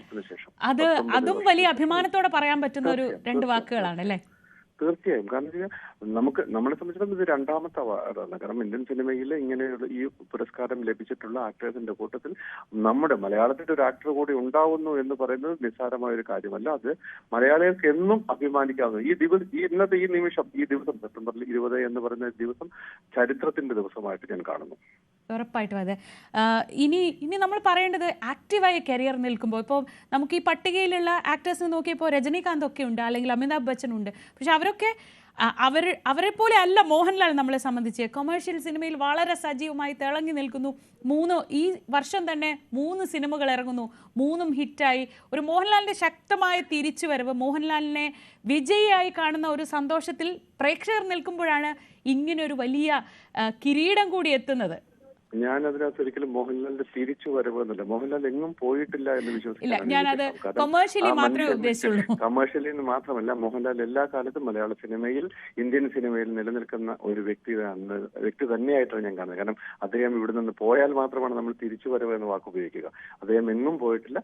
മലയാള സിനിമയിൽ സജീവമായിട്ട്, ഇന്ത്യൻ സിനിമയുടെ പ്രതീകമായിട്ട് ലോകത്തിൽ അംഗീകരിക്കപ്പെട്ടിട്ടുള്ള ഒരു ആക്ടറായിട്ട് തന്നെയാണ് ഞാൻ അദ്ദേഹത്തെ കാണുന്നത്. വാനപ്രസ്ഥം പോലുള്ള സിനിമകൾ ലോകത്തിന്റെ കാൻസൽ ഫെസ്റ്റിവലിലൊക്കെ കൊണ്ടുപോയപ്പോഴും അവിടെയുള്ള അവസ്ഥകളിൽ അദ്ദേഹം ചെയ്തിട്ടുണ്ട്. അങ്ങനെ പല സിനിമകളിൽ, ഇന്ത്യൻ സിനിമകളിലെ പല മലയാള സിനിമകളിലെ എല്ലാ തരത്തിലും ലോകത്തിന്റെ നെറുകയിൽ എത്തിക്കാൻ അങ്ങനെ ശ്രമിച്ചുകൊണ്ടിരിക്കുന്ന ഒരു ആക്ടറാണ് അദ്ദേഹം. അപ്പൊ അതുകൊണ്ട് അദ്ദേഹം മലയാള സിനിമയിൽ എന്നും എക്കാലത്തുമുണ്ട്.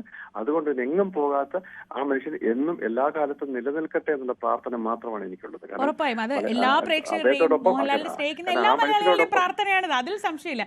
ഞാൻ ഉദ്ദേശിച്ചത് ബോക്സ് ഓഫീസിൽ ഇങ്ങനെ നിറഞ്ഞു നിൽക്കുമ്പോൾ ഈ പുരസ്കാരം എത്തുന്നതിനെ പറ്റി മാത്രമേ ഞാൻ ഉദ്ദേശിച്ചുള്ളൂ. അല്ല, ബോക്സ് ഓഫീസിൽ തന്നെ, കാരണം അദ്ദേഹം ശരിക്കും ബോക്സ് ഓഫീസിന്റെ കിങ് മേക്കർ തന്നെയാണെന്ന് ഞാൻ പറയുന്നത്. കാരണം അത്രമേൽ ലെവലിൽ നിൽക്കുന്നത്. ഞാൻ ആ മനുഷ്യനോട് അഭിനയിക്കുമ്പോൾ എനിക്ക് കിട്ടിയിട്ടുള്ളൊരു ഫീൽ എന്ന് പറയുന്നത്, ആ മനുഷ്യൻ നമ്മുടെ ശരീരത്തെ തൊട്ടുകൊണ്ട് അഭിനയിക്കുമ്പോൾ നമ്മളുടെ ഒരു ഹൈ വോൾട്ടേജ് എനർജി നമുക്ക് കിട്ടും. ആ എനർജി വെച്ചുകൊണ്ടാണ് നമുക്ക് കൂടെ പെർഫോം ചെയ്യാൻ പറ്റുക. എല്ലാ തരത്തിലും ആ മനുഷ്യനോടൊപ്പം ഞാൻ ഗുരു എന്നൊരു സിനിമ മാത്രമതി എന്നെ സംബന്ധിച്ചിട്ട് എന്റെ ജീവിതത്തിലെ ഏറ്റവും പ്രധാനപ്പെട്ട ഒരു സിനിമയായിട്ട് ഞാൻ കാണുന്നത് അദ്ദേഹത്തിന്റെ ഒപ്പം ചെയ്യാൻ പറ്റിയ ആ വേഷത്തെ കുറിച്ചാണ്. അപ്പൊ അതുകൊണ്ട് തന്നെ ആ സിനിമ മലയാള സിനിമയുടെ ആദ്യത്തെ ഓസ്കാർ എൻട്രി ആയിരുന്നു. അതുകൊണ്ടൊക്കെ തന്നെ അങ്ങനത്തെ ഒരു സിനിമയുടെ ഭാഗമായിട്ട് നിന്നപ്പോഴൊക്കെ ആ വലിയ അഭിനേതാവിന്റെ തണലിൽ നിന്നുകൊണ്ട് അഭിനയിച്ചപ്പോഴൊക്കെ എനിക്ക് തോന്നിയിട്ടുള്ളത് ഈ മനുഷ്യൻ ഒരു മഹാവൃക്ഷമാണ്. ആ വൃക്ഷത്തിന്റെ തണലിലെ ചെറിയ ആളുകളാണ് നമ്മളൊക്കെ. അപ്പം ആ തണൽ എന്നും ഉണ്ടാവും എന്നുള്ളൊരു പ്രതീക്ഷ മാത്രമാണ് ഈ പുരസ്കാരത്തിലൂടെ ഞാൻ കരുതുന്നത്. തീർച്ചയായും. വളരെ നന്ദി ശ്രീ മധുപാൽ പ്രതികരിച്ചതിന്. അഭിനയ ജീവിതത്തിൻ്റെ 47 വർഷങ്ങൾ പൂർത്തിയാക്കുന്ന സമയത്ത് മോഹൻലാലിനെ തേടിയെത്തുന്നത് ഇന്ത്യൻ സിനിമയുടെ ഏറ്റവും ഉയർന്ന പുരസ്കാരം, പരമോന്നത ബഹുമതിയാണ്. മോഹൻലാൽ തലമുറകളെ പ്രചോദിപ്പിച്ച നടൻ, എത്രയോ തലമുറകളെ പ്രചോദിപ്പിച്ച നടൻ എന്ന ഒരു സൈറ്റേഷനോട് കൂടിയാണ് ഈ പുരസ്കാര പ്രഖ്യാപനം എന്നതും ഏറ്റവും സന്തോഷകരമാണ്. ഹരികൃഷ്ണൻ തുടരുന്നുണ്ട്. ഹരി, ഈ വർഷം ബോക്സ് ഓഫീസിലേക്ക് നോക്കിയാൽ 3 ചിത്രങ്ങൾ, എമ്പുരാനുണ്ട്, തുടരുമുണ്ട്, ഹൃദയപൂർവ്വമുണ്ട്. അതും 3 തീർത്തും വ്യത്യസ്തമായ 3 സിനിമകൾ. അങ്ങനെ മോഹൻലാലിൻ്റെ കരിയറിലെ തന്നെ ഏറ്റവും മികച്ച വർഷങ്ങളിലൊന്ന് ആണ് കടന്നു പോകുന്നത്. ആ സമയത്ത് ഇങ്ങനൊരു വലിയ പുരസ്കാരം കൂടി വരുമ്പോൾ അത് ലാലേട്ടൻ ഫാൻസിനെ സംബന്ധിച്ച് ഇത് ഡബിൾ ധമാക്കയാണ്. ശ്രീജ, സത്യം. ലാലേട്ടൻ ഫാൻസ് ഡബിൾ ധമാക്കയേക്കാൾ ഉപരി ദാദാസാഹേബ് ഫാൽക്കെ പുരസ്കാരം ഏതൊരു നടനും അല്ലെങ്കിൽ ഏതൊരു സിനിമാ പ്രവർത്തകനും കൊതിക്കുന്ന ഒരു അവാർഡാണ്. അതായത് എത്രയോ ഇത് ലെജൻഡറി അവാർഡ് എന്ന് തന്നെ നമുക്ക് വിളിക്കാൻ കഴിയുന്ന രീതിയിലുള്ള ഒരു അവാർഡ് കാറ്റഗറി ഏതൊരു നടനും, ഏതൊരു സിനിമാ പ്രവർത്തകനും അല്ലെങ്കിൽ ഈ പുതുമുഖ സിനിമാ പ്രവർത്തകർ തൊട്ട് ആഗ്രഹിക്കുന്നത് എന്റെ കുറെ എക്സ്പീരിയൻസിന് ശേഷം ലഭിക്കണം, എനിക്ക് അവാർഡ് കിട്ടണമെന്നുള്ള ആഗ്രഹം പ്രകടിപ്പിക്കാത്ത ഒരിട്ട സിനിമാ പ്രവർത്തകൻ പോലുമില്ല.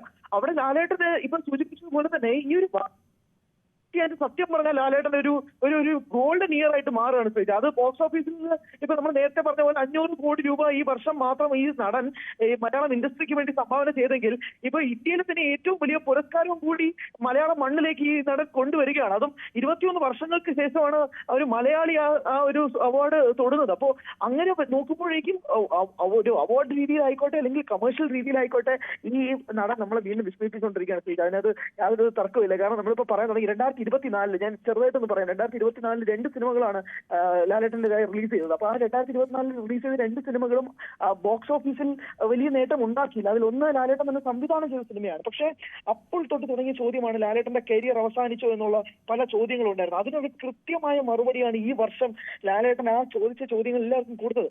അത് നമ്മൾ ഈ വർഷത്തിന് ഇത്രയും വലിയ പ്രത്യേകത ഉണ്ടാക്കാനുള്ള ഒരു കാരണം എന്ന് പറയുന്നതും ആ 3 സിനിമകളോടൊപ്പം തന്നെ ഈ ഒരു അവാർഡും കൂടെ വരുമ്പോഴേക്കും ലാലേട്ടൻ ആരാധകർക്ക് എന്തുമാത്രം ട്രീറ്റ് ആണെന്നതിനേക്കാൾ ഉപരി ഇന്ത്യൻ സിനിമയിൽ ഒട്ടാകെ തന്നെ ഏവരും ഉറ്റുനോക്കുന്ന ഈ അവാർഡ് മലയാള മണ്ണിലേക്ക് വരുന്നു, അത് ലാലേട്ടനിലൂടെ സ്വന്തമാക്കാൻ കഴിയുന്നു എന്നുള്ളത് തന്നെയാണ് പ്രധാനപ്പെട്ട കാര്യം. കാരണം പലരും ചോദിച്ചുകൊണ്ടിരിക്കുന്ന ചോദ്യമാണ് എന്തുകൊണ്ട് ഈ അവാർഡ് ഇതുവരെ ലാലേട്ടന് കിട്ടിയില്ല, ഇത് എന്നേ കൈകളിലേക്ക് എത്തേണ്ട അവാർഡാണ് എന്ന് പലരും ചോദിച്ചിരുന്ന ഒരു ചോദ്യമുണ്ട്. പ്രത്യേകിച്ച് ട്രോൾ ഗ്രൂപ്പുകളിലൊക്കെ ഇതൊക്കെ സജീവമായിരുന്നു. കാരണം കഴിഞ്ഞ വർഷം മിഥുൻ ചക്രവർത്തിക്ക് ഉൾപ്പെടെ ലഭിച്ചിരുന്നപ്പോൾ പോലും ലാലേട്ടൻ ഇനി എന്നാണ് കിട്ടുക എന്നുള്ള ചോദ്യങ്ങളൊക്കെ കഴിഞ്ഞ വർഷം മുതൽ തന്നെ ഉണ്ടായിരുന്നു. അപ്പോൾ മുതൽ പലരും പറയുന്നുണ്ട് കിട്ടുമായിരിക്കും, കിട്ടാതെ എവിടെ പോകാനാ എന്നൊക്കെ ചോദ്യങ്ങൾ വന്നെങ്കിൽ പോലും ഈ വർഷം സത്യം പറയുകയാണെങ്കിൽ അത് ലാലേട്ടന്റെ കൈകളിലേക്ക് എത്തുമ്പോഴേക്കും 47-48 വർഷങ്ങളിലേക്ക് വരുന്നു. അദ്ദേഹം കഴിഞ്ഞ വർഷം സംവിധായകനാകുന്നു, ഇനിയും അദ്ദേഹം സംവിധാനം ചെയ്യുമെന്നും അദ്ദേഹം പറയുന്നുണ്ട്.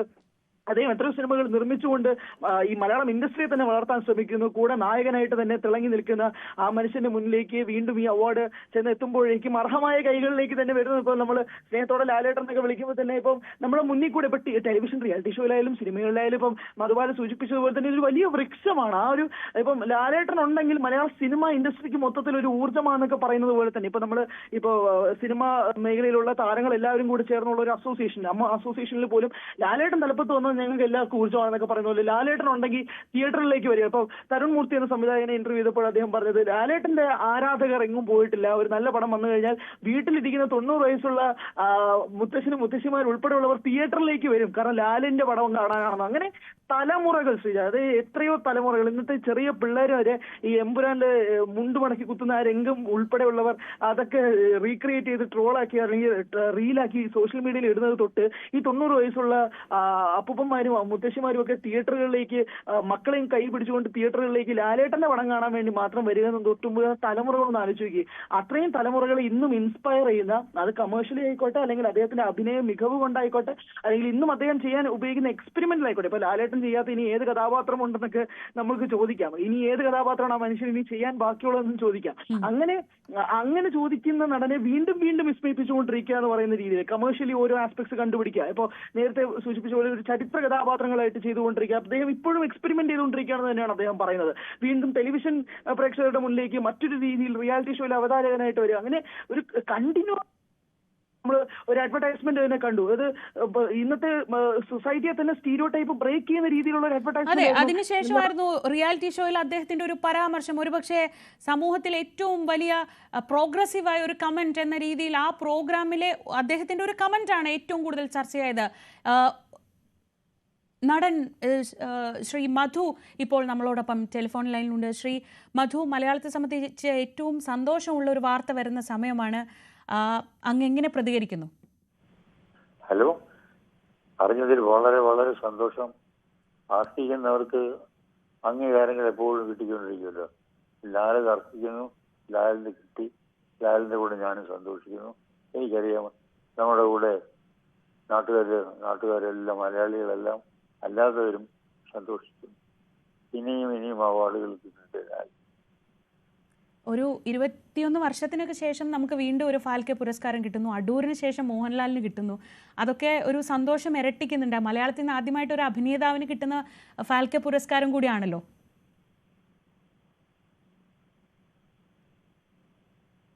കേൾക്കാമോ മോദി സർ? അദ്ദേഹത്തിൻ്റെ പ്രതികരണമാണ് കേട്ടത്. നമുക്ക് ഒരു വളരെ വിലപ്പെട്ട പ്രതികരണമാണ്. ഒരുപക്ഷെ അദ്ദേഹമൊക്കെ തിളങ്ങി നിൽക്കുന്ന കാലത്ത് ഏറ്റവും പുതിയ താരമായി വന്ന ഒരാളാണ് മോഹൻലാൽ. മോഹൻലാലിനാണ് ഇപ്പോൾ പുരസ്കാരം കിട്ടിയിരിക്കുന്നത്. ഇപ്പോൾ നമുക്കൊപ്പം news 18 Keralam senior associate editor S Lallu കൂടി ചേർന്നു. ലല്ലു, ആ പോസ്റ്റിനും അപ്പുറത്ത് മോഹൻലാൽ എന്ന നടൻ്റെ ഒരു ആരാധകൻ അല്ലെങ്കിൽ മോഹൻലാൽ എന്ന നടനെ വളരെ സൂക്ഷ്മമായി നിരീക്ഷിക്കുന്ന ഒരാൾ എന്ന നിലയ്ക്ക് ഈ ഒരു പുരസ്കാരം അദ്ദേഹത്തിന് അർഹിക്കുന്നതാണെന്ന കാര്യത്തിൽ സംശയമില്ല. ഈ സമയം ഏറ്റവും മികച്ച ചിത്രങ്ങൾ നൽകി പ്രേക്ഷകരുടെ ഇടയിൽ ഇങ്ങനെ നിറഞ്ഞു നിൽക്കുമ്പോൾ ഇത്രയും വലിയൊരു പുരസ്കാരം തേടിയെത്തുക എന്നൊരു ഭാഗ്യം കൂടി അദ്ദേഹത്തിന് ഉണ്ടാവുകയാണ്. ഈ 80 കിഡ് എന്നൊക്കെയാണ് എന്റെ പ്രായത്തിലുള്ള മനുഷ്യന്മാരെ ഈ പുതിയ തലമുറ വിശേഷിക്കുന്നത്. ഞങ്ങളൊക്കെ 80-ൽ ജനിച്ച മകള് ഇപ്പൊ ജെൻ ആൽഫ എന്നോ ജെൻ സി എന്നൊക്കെ വിളിക്കാവുന്ന പ്രായത്തിലുള്ള എന്റെ മകൾ. അപ്പൊ ഈ ഞങ്ങൾ രണ്ടുപേരുടെയും ഏറ്റവും പ്രിയപ്പെട്ട താരമായിരുന്നു വെച്ചാൽ മോഹൻലാലാണ് എന്ന് ഒട്ടുപാട്ടിൽ പറയും. അപ്പോ എത്ര തലമുറകളുടെ ഇഷ്ടതാരമാണ് അദ്ദേഹം എന്നാലോചിക്കുന്നത്. എത്ര തലമുറ ഇപ്പോ ഈ പറഞ്ഞ പോലെ 6 വയസ്സായ കുട്ടികൾ പോലും ലാലേട്ടൻ മുണ്ട് മടക്കി കുത്തുന്ന പോലെ മുണ്ട് മടക്കി കുത്തുന്നു. നമുക്കറിയാം പുലിമുരുകനൊക്കെ റിലീസായ സമയത്ത് ആ പുലിമുരുകൻ പോസ്റ്റിൽ ഇരിക്കാത്ത കേരളത്തിൽ ഏതെങ്കിലും ഒരു കുട്ടി ആ പ്രായത്തിലുണ്ടോ എന്ന് ചോദിച്ചാൽ ഇല്ല എന്നും തന്നെ നമുക്ക് ഉത്തരം പറയേണ്ടി വരും. അതുപോലെ തന്നെ ഇപ്പോ നമുക്കറിയാം ഈ വർഷം അദ്ദേഹം മലയാള സിനിമയ്ക്ക് നൽകിയ വമ്പൻ ഹിറ്റുകൾ, അദ്ദേഹത്തിന്റെ തുടരുമായാലും എമ്പുരാനായാലും ഏറ്റവും ഒടുവിൽ റിലീസായ ഹൃദയപൂർവ്വമായാലും മികച്ച രീതിയിൽ ഇൻഡസ്ട്രിയൽ ഹിറ്റുകളായി മലയാളത്തിൽ മാറിക്കൊണ്ടിരിക്കുന്ന സമയം ഇത് സിനിമയ്ക്ക് നൽകിയ സമഗ്ര സംഭാവനയ്ക്ക് ഇന്ത്യയിലെ ഏറ്റവും ഉന്നതമായ പുരസ്കാരം എന്ന് ആലോചിക്കണം. ഒരു അഭിനേതാവ് എന്നുള്ളതിൽ മാത്രമല്ല, അദ്ദേഹം സിനിമയ്ക്ക് നൽകിയ സംഭാവനകൾ ായ ചിത്രങ്ങളുടെ നിർമ്മാതാവാണ് ശ്രീ മോഹൻലാൽ. വാനപ്രസ്ഥമടക്കമുള്ള ചിത്രങ്ങൾ നിർമ്മിക്കുന്നു, ഭരതമടക്കമുള്ള ചിത്രങ്ങൾ നിർമ്മിക്കുന്നു, കലാപനി പോലുള്ള ചിത്രങ്ങളുടെ നിർമ്മാണത്തിൽ പങ്കാളിയാകുന്നു. ഇങ്ങനെ എത്രയോ മനോഹരമായ ചിത്രങ്ങൾ അദ്ദേഹം നിർമ്മിച്ചു. അതുപോലെ തന്നെ ഏറ്റവും അവസാനം അദ്ദേഹം ഒരു ചിത്രം സംവിധാനം ചെയ്യുന്നു. അതും ഒരു പരീക്ഷണ ചിത്രമാണ്. നമുക്കറിയാം കുട്ടികൾക്ക് വേണ്ടി എന്ന് പറഞ്ഞാണ് അദ്ദേഹം ആ ചിത്രം ചെയ്തത്. അത് തീർത്തും ഒരു പരീക്ഷണ ചിത്രം, ഒരു അനിമേഷൻ, ഒരു ആനിമ ഫിലിം എന്ന് വേണമെങ്കിൽ നമുക്ക് പറയാവുന്ന തരത്തിലുള്ള ഒരു ചിത്രം. ഇങ്ങനെ സിനിമയുടെ സമസ്ത മേഖലയിലും പങ്കാളിയായ, സിനിമയുടെ സമസ്ത മേഖലയിലും വർഷങ്ങളായി അദ്ദേഹം തന്നെ പറയുന്നുണ്ട്, ഒരു 45-47 വർഷമായി 81-ൽ തുടങ്ങിയ, അതായത് എനിക്ക് തോന്നുന്നത് 80 ഡിസംബറിലാണ് അദ്ദേഹത്തിന്റെ മഞ്ഞിൽ വിരിഞ്ഞ പൂക്കൾ എന്ന ആദ്യ ചിത്രം റിലീസാകുന്നത്. അതിനു മുമ്പ് തിരുനോട്ടം എന്ന ചിത്രത്തിൽ അഭിനയിക്കുന്നു. തുടങ്ങി വില്ലൻ വേഷങ്ങളുടെ മലയാളിയുടെ ഹൃദയത്തിലേക്ക് നമുക്ക് ഉണരൂ എന്ന സിനിമയിലെ വില്ലൻ വേഷമൊക്കെ നമുക്കറിയാം മലയാളി ഇന്നേ വരെ കണ്ടിട്ടില്ലാത്ത തരത്തിലുള്ള അസാധ്യമായ പ്രകടനമാണ് ഉണരൂ എന്ന സിനിമയിൽ അദ്ദേഹം വന്നത്. പിന്നെ ഈ അട്ടകലാശം പോലുള്ള സിനിമകളിലൂടെ അദ്ദേഹം ഈ ക്യാരക്ടർ വേഷങ്ങളിലേക്ക് വന്നു, സഹോദരനായി വരുന്നു.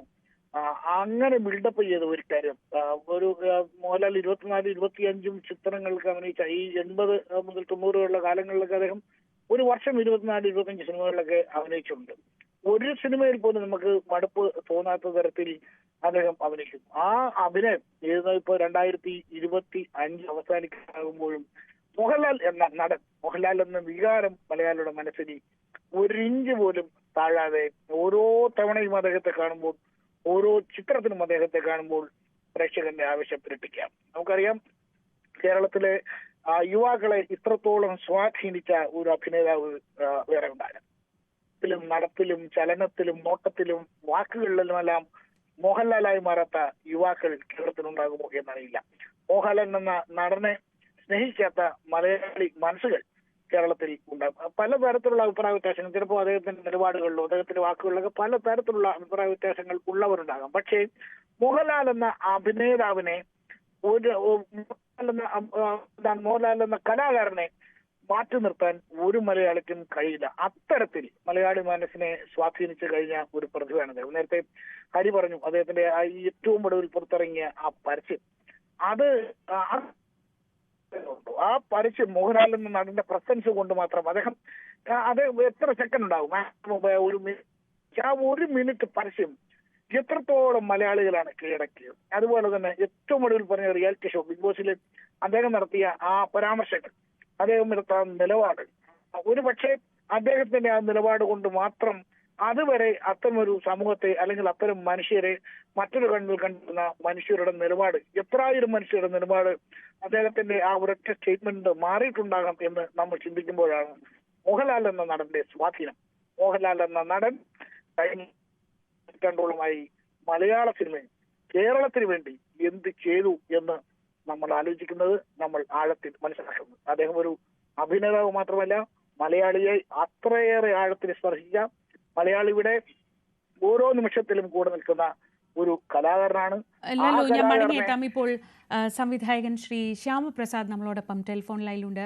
ശ്രീ ശ്യാമപ്രസാദ്, മലയാളത്തെ സംബന്ധിച്ച് ഏറ്റവും സന്തോഷകരമായ അഭിമാനകരമായ ഒരു നിമിഷമാണ് മലയാളത്തിൻ്റെ സ്വന്തം മോഹൻലാൽ ഇന്ത്യൻ സിനിമയുടെ നെറുകയിലെത്തുന്ന ഈ ഒരു സമയത്ത് അങ്ങ് എങ്ങനെയാണ് ആ സന്തോഷം പങ്കുവെക്കുന്നത്? വളരെയധികം സന്തോഷമുണ്ട്. മോഹൻലാലിന് ഇത്രയും വലിയ ഒരു പുരസ്കാരം കിട്ടുന്നത് തീർച്ചയായും മലയാള സിനിമയ്ക്ക് ഒരു പുരസ്കാരം മലയാള സിനിമ അംഗീകരിക്കപ്പെടുന്നത് പോലെ തന്നെയാണ്. ഈ അടുത്ത കാലത്ത് ഏറ്റവും അധികം ഇന്ത്യയിലെ ഒരു ഇമ്പാക്ട് ഉണ്ടാക്കിയിട്ടുള്ള സിനിമ ശാഖയാണ് മലയാള സിനിമയുടേത്. അതിന്റെ ഒരു നായകൻ എന്ന് തന്നെ വിളിക്കാവുന്ന ഒരു കലാകാരൻ നമ്മുടെ രാജ്യത്തിന്റെ ഏറ്റവും പരമോന്നതമായിട്ടുള്ള സിനിമാ ബഹുമതി അർഹ എന്നുള്ളത് മലയാള സിനിമയ്ക്ക് അഭിമാനിക്കാവുന്ന ഒരു കാര്യമായിട്ട് എനിക്ക് തോന്നുന്നു. ഈ സൈറ്റേഷനിൽ പറയുന്നത് പോലെ അദ്ദേഹത്തിൻ്റെ സിനിമാ മേഖലയിൽ അദ്ദേഹത്തിൻ്റെ പ്രവർത്തനം തലമുറകളെ സ്വാധീനിക്കുന്നതാണ് എന്നൊരു സൈറ്റേഷൻ ഉണ്ട്. നമുക്ക് തന്നെ അത് നേരിട്ടറിയാം. നമ്മുടെ വീട്ടിൽ ഇപ്പോൾ കഴിഞ്ഞ തലമുറയിലെ ആളുകൾക്കായാലും ഏറ്റവും പുതിയ തലമുറയിലെ ആളുകൾക്കായാലും ഒക്കെ ഏറ്റവും പ്രിയങ്കരനായ താരം എന്ന് ചോദിക്കുമ്പോൾ അത് സ്വാഭാവികമായി ലാലേട്ടൻ എന്ന ഒറ്റ പേരിലേക്ക് ചുരുങ്ങുന്നത് നമ്മൾ പലപ്പോഴും കാണാറുണ്ട്. ഒരു കുടുംബത്തിൽ എത്ര തലമുറകൾ അങ്ങനെ. ആ നിലയ്ക്ക് അദ്ദേഹത്തിൻ്റെ ഒരു സ്വാധീനം മലയാള സിനിമയിൽ കഴിഞ്ഞൊരു അരനൂറ്റാണ്ടോളമായി അദ്ദേഹം സജീവമായി തന്നെയുണ്ട്. അങ്ങനെ കൊമേഴ്ഷ്യലി പോലും വളരെ തിളങ്ങി നിൽക്കുന്ന ഒരു സമയത്ത്, ഏറ്റവും നന്നായി നിൽക്കുന്ന ഒരു സമയത്ത് ഇങ്ങനൊരു വലിയ പുരസ്കാരം കൂടി എത്തുന്നത്. അതെ, തീർച്ചയായും. കാരണം ഏത് ജോണറിലുള്ള സിനിമയാണെങ്കിലും ഏത് തരത്തിലുള്ള ഓഡിയൻസിനെയും തൃപ്തിപ്പെടുത്താൻ കഴിവുള്ള ഒരു കലാകാരനാണ് ശ്രീ മോഹൻലാൽ. അപ്പൊ അതുകൊണ്ട് മലയാള സിനിമയ്ക്ക് ഒരുപാട് മാറ്റങ്ങൾ ഉണ്ടായിട്ടും അതിനോടൊപ്പം ഒക്കെ സഞ്ചരിക്കാൻ സാധിച്ച ഒരു കലാകാരൻ, ഒരു മെയ്വഴക്കമുള്ള കലാകാരൻ എന്നുള്ള രീതിയിൽ അദ്ദേഹം തീർച്ചയായും ഈ വലിയ പുരസ്കാരം അർഹിക്കുന്നുണ്ട് തന്നെയാണ് തോന്നുന്നത്. നന്ദി ശ്രീ ശ്യാമപ്രസാദ് പ്രതികരിച്ചതിന്. ദാദാ സാഹേബ് ഫാൽക്കെ പുരസ്കാരം മലയാളത്തിലേക്ക് എത്തുന്നു, കേരളത്തിലേക്ക് എത്തുന്നു. 21 വർഷങ്ങൾക്ക് ശേഷമാണ് ആ പുരസ്കാരം കേരളത്തിൻ്റെ മണ്ണിലേക്ക് മടങ്ങിയെത്തുന്നത്. അത് നമ്മുടെ പ്രിയങ്കരനായ ഏറ്റവും പ്രിയപ്പെട്ട മോഹൻലാലിലൂടെയാണ് എന്നതാണ് അതിൻ്റെ സന്തോഷം ഇരട്ടിപ്പിക്കുന്നത്. മോഹൻലാലിന് മുൻപും താരങ്ങൾ നേടിയിട്ടുണ്ട്. ഇപ്പോൾ നമുക്ക് ഏറ്റവും പ്രിയപ്പെട്ട ശ്രീമതി ഉർവശി ടെലിഫോൺ ലൈനിലുണ്ട്.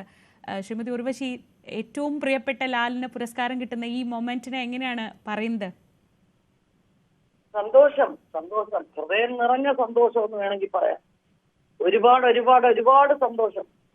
അദ്ദേഹത്തിന് എന്താ പറയുക, ഈ ഒരു സന്തോഷകരമായ ഒരു കാലഘട്ടത്തിൽ തന്നെ കിട്ടിയല്ലോ. അദ്ദേഹം നല്ല സിനിമകൾ, അദ്ദേഹത്തിന്റെ വളരെ നമ്മൾ കാണാൻ ഇഷ്ടപ്പെടുന്ന സിനിമകൾ സൂപ്പർ ഹിറ്റായി ഇരിക്കുന്ന ഒരു കാലഘട്ടം. തുടരും, ഹൃദയപൂർവ്വം, ഇതൊക്കെ ലാലേട്ടനെ നമ്മൾ കാണാൻ കൂടുതൽ ഇഷ്ടപ്പെട്ടിരുന്നേ. ഈ ഒരു കാലഘട്ടത്തിൽ കിട്ടുമ്പോ എല്ലാവർക്കും അത് സന്തോഷം. എനിക്ക് അങ്ങേയറ്റ സന്തോഷം. അപ്പൊ നിങ്ങൾ ഒന്നിച്ചാണ് പുരസ്കാരം വാങ്ങുന്നത് എന്നാണ് തോന്നുന്നത്. എന്തായാലും ദേശീയ പുരസ്കാര വിതരണ വേദിയിൽ തന്നെയാണ് ഫാൽക്കെ പുരസ്കാരവും നൽകാറുള്ളത്. അപ്പൊ അങ്ങനെയാണെങ്കിൽ അത് ഞങ്ങൾ മലയാളികളെ സംബന്ധിച്ച് ഏറ്റവും സന്തോഷകരമായ മൊമെന്റ് ആയി മാറും. തീർച്ചയായിട്ടും സന്തോഷം. ഒരുപാട് മറക്കാനാവാത്തൊരു വേദിയായി മാറുമെന്ന് തന്നെയാണ് എന്റെ വിശ്വാസം. ഒരുപാട് മൊമെന്റ്സ് ഉണ്ടാവും ഓർത്തെടുക്കുക. ഇപ്പോൾ ഒരു അഭിനേതാവിന് മലയാളത്തിൽ നിന്ന് ഇങ്ങനെ ഒരു പുരസ്കാരം ആദ്യമായിട്ടാണ് കിട്ടുന്നത്. അപ്പോൾ ബാക്കിയുള്ളവരെ പോലെയല്ല, താങ്കളെ സംബന്ധിച്ച് അത് ഏറ്റവും അടുത്ത് ആ മൊമെന്റ്സ് ഒക്കെ അറിയാവുന്ന ഒരാൾ കൂടിയാണ്. എത്ര ക്യാരക്ടേഴ്സ് നിങ്ങൾ ഒരുമിച്ച് ഏറ്റവും മനോഹരമാക്കി ഇന്നിങ്ങനെ മനസ്സിലൂടെ ഫ്ലാഷ് ആയി പോവുകയാണ്. ആ ഒരു അഭിനേതാവിനെ, ആ ഒരു വ്യക്തിയുടെ പ്രസൻസിനെ എങ്ങനെ ശ്രീമതി ഉർവശി ഓർക്കും എപ്പോഴും? അല്ല, അതൊരു വലിയ പ്രോസസ്സാണ്. ഞാൻ അങ്ങനെ ഓർത്തെടുക്കാനാണെങ്കിൽ ഞാനൊരു ക്യാമറയുടെ മുമ്പിൽ ഇപ്പൊ നിന്നുകൊണ്ടിരിക്കുന്നത് കൊണ്ട് അത് അത്രയും വിശദീകരിക്കാൻ ഉള്ള സമയമില്ലാത്തതുകൊണ്ടും. ഒറ്റ വാക്കിൽ എങ്ങനെ മോഹൻലാൽ എന്ന നടനെ പറ്റി എന്ത് പറയും? ഒറ്റ വാക്കിൽ പറഞ്ഞാലൊരു മലയാളത്തിൽ എക്കാലവും അഭിമാനിക്കാവുന്ന ഒരു നടൻ, കേരളത്തിൽ അഭിമാനിക്കാവുന്ന ഒരു നടൻ, ലോകമെങ്ങുമുള്ള മലയാളികൾക്ക് എപ്പോഴും അഭിമാനിക്കാവുന്ന നടൻ, എന്തുകൊണ്ടും എല്ലാ രീതിയിലും. അപ്പൊ ഓഡിയൻസിനും അദ്ദേഹത്തിനോട് വളരെ പേഴ്സണൽ ആയിട്ടുള്ള സ്നേഹവും കൂടെ ഉണ്ട്. അത് തന്നെയാണ് സിനിമയിൽ സഹകരിക്കുന്ന ഞങ്ങൾക്കും തോന്നിയിട്ടുള്ളത്. അപ്പൊ തീർച്ചയായിട്ടും ഒരു എന്താ പറയുന്നത്, ഓർമ്മകൾ ഒക്കെ ഇപ്പൊ ഈ സമയത്ത് അയവർക്കാനാണെന്നുണ്ടെങ്കിൽ ഒത്തിരി സമയമെടുക്കും. അപ്പൊ അത് ഇനി ഒരിക്കലാവട്ടെ. ഇപ്പോഴത്തെ ഈ സന്തോഷം ഞാൻ ഹൃദയപൂർവ്വം പങ്കുവെക്കുന്നു. Thank you so much. ഞങ്ങൾക്കും വളരെ സന്തോഷം. താങ്ക് യു സോ മച്ച് ചേച്ചി. എന്തായാലും പെട്ടെന്ന് ഇങ്ങനെ മിഥുനത്തിലെയും ഭരതത്തിലെയും എത്ര കഥാപാത്രങ്ങൾ നിങ്ങൾ ഒരുമിച്ച് നൽകുന്ന എത്ര മൊമെന്റ്സ് ഇങ്ങനെ മനസ്സിൽ കൂടെ പോയി എന്നറിയില്ല. എന്തായാലും ഏറ്റവും സന്തോഷകരമായ മൊമെന്റ്.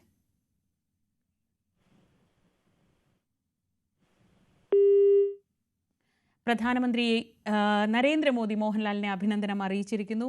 അങ്ങനെ മലയാളത്തിലേക്ക് ഇന്ത്യൻ സിനിമയുടെ ഏറ്റവും പ്രധാനപ്പെട്ട പുരസ്കാരം എത്തുകയാണ്.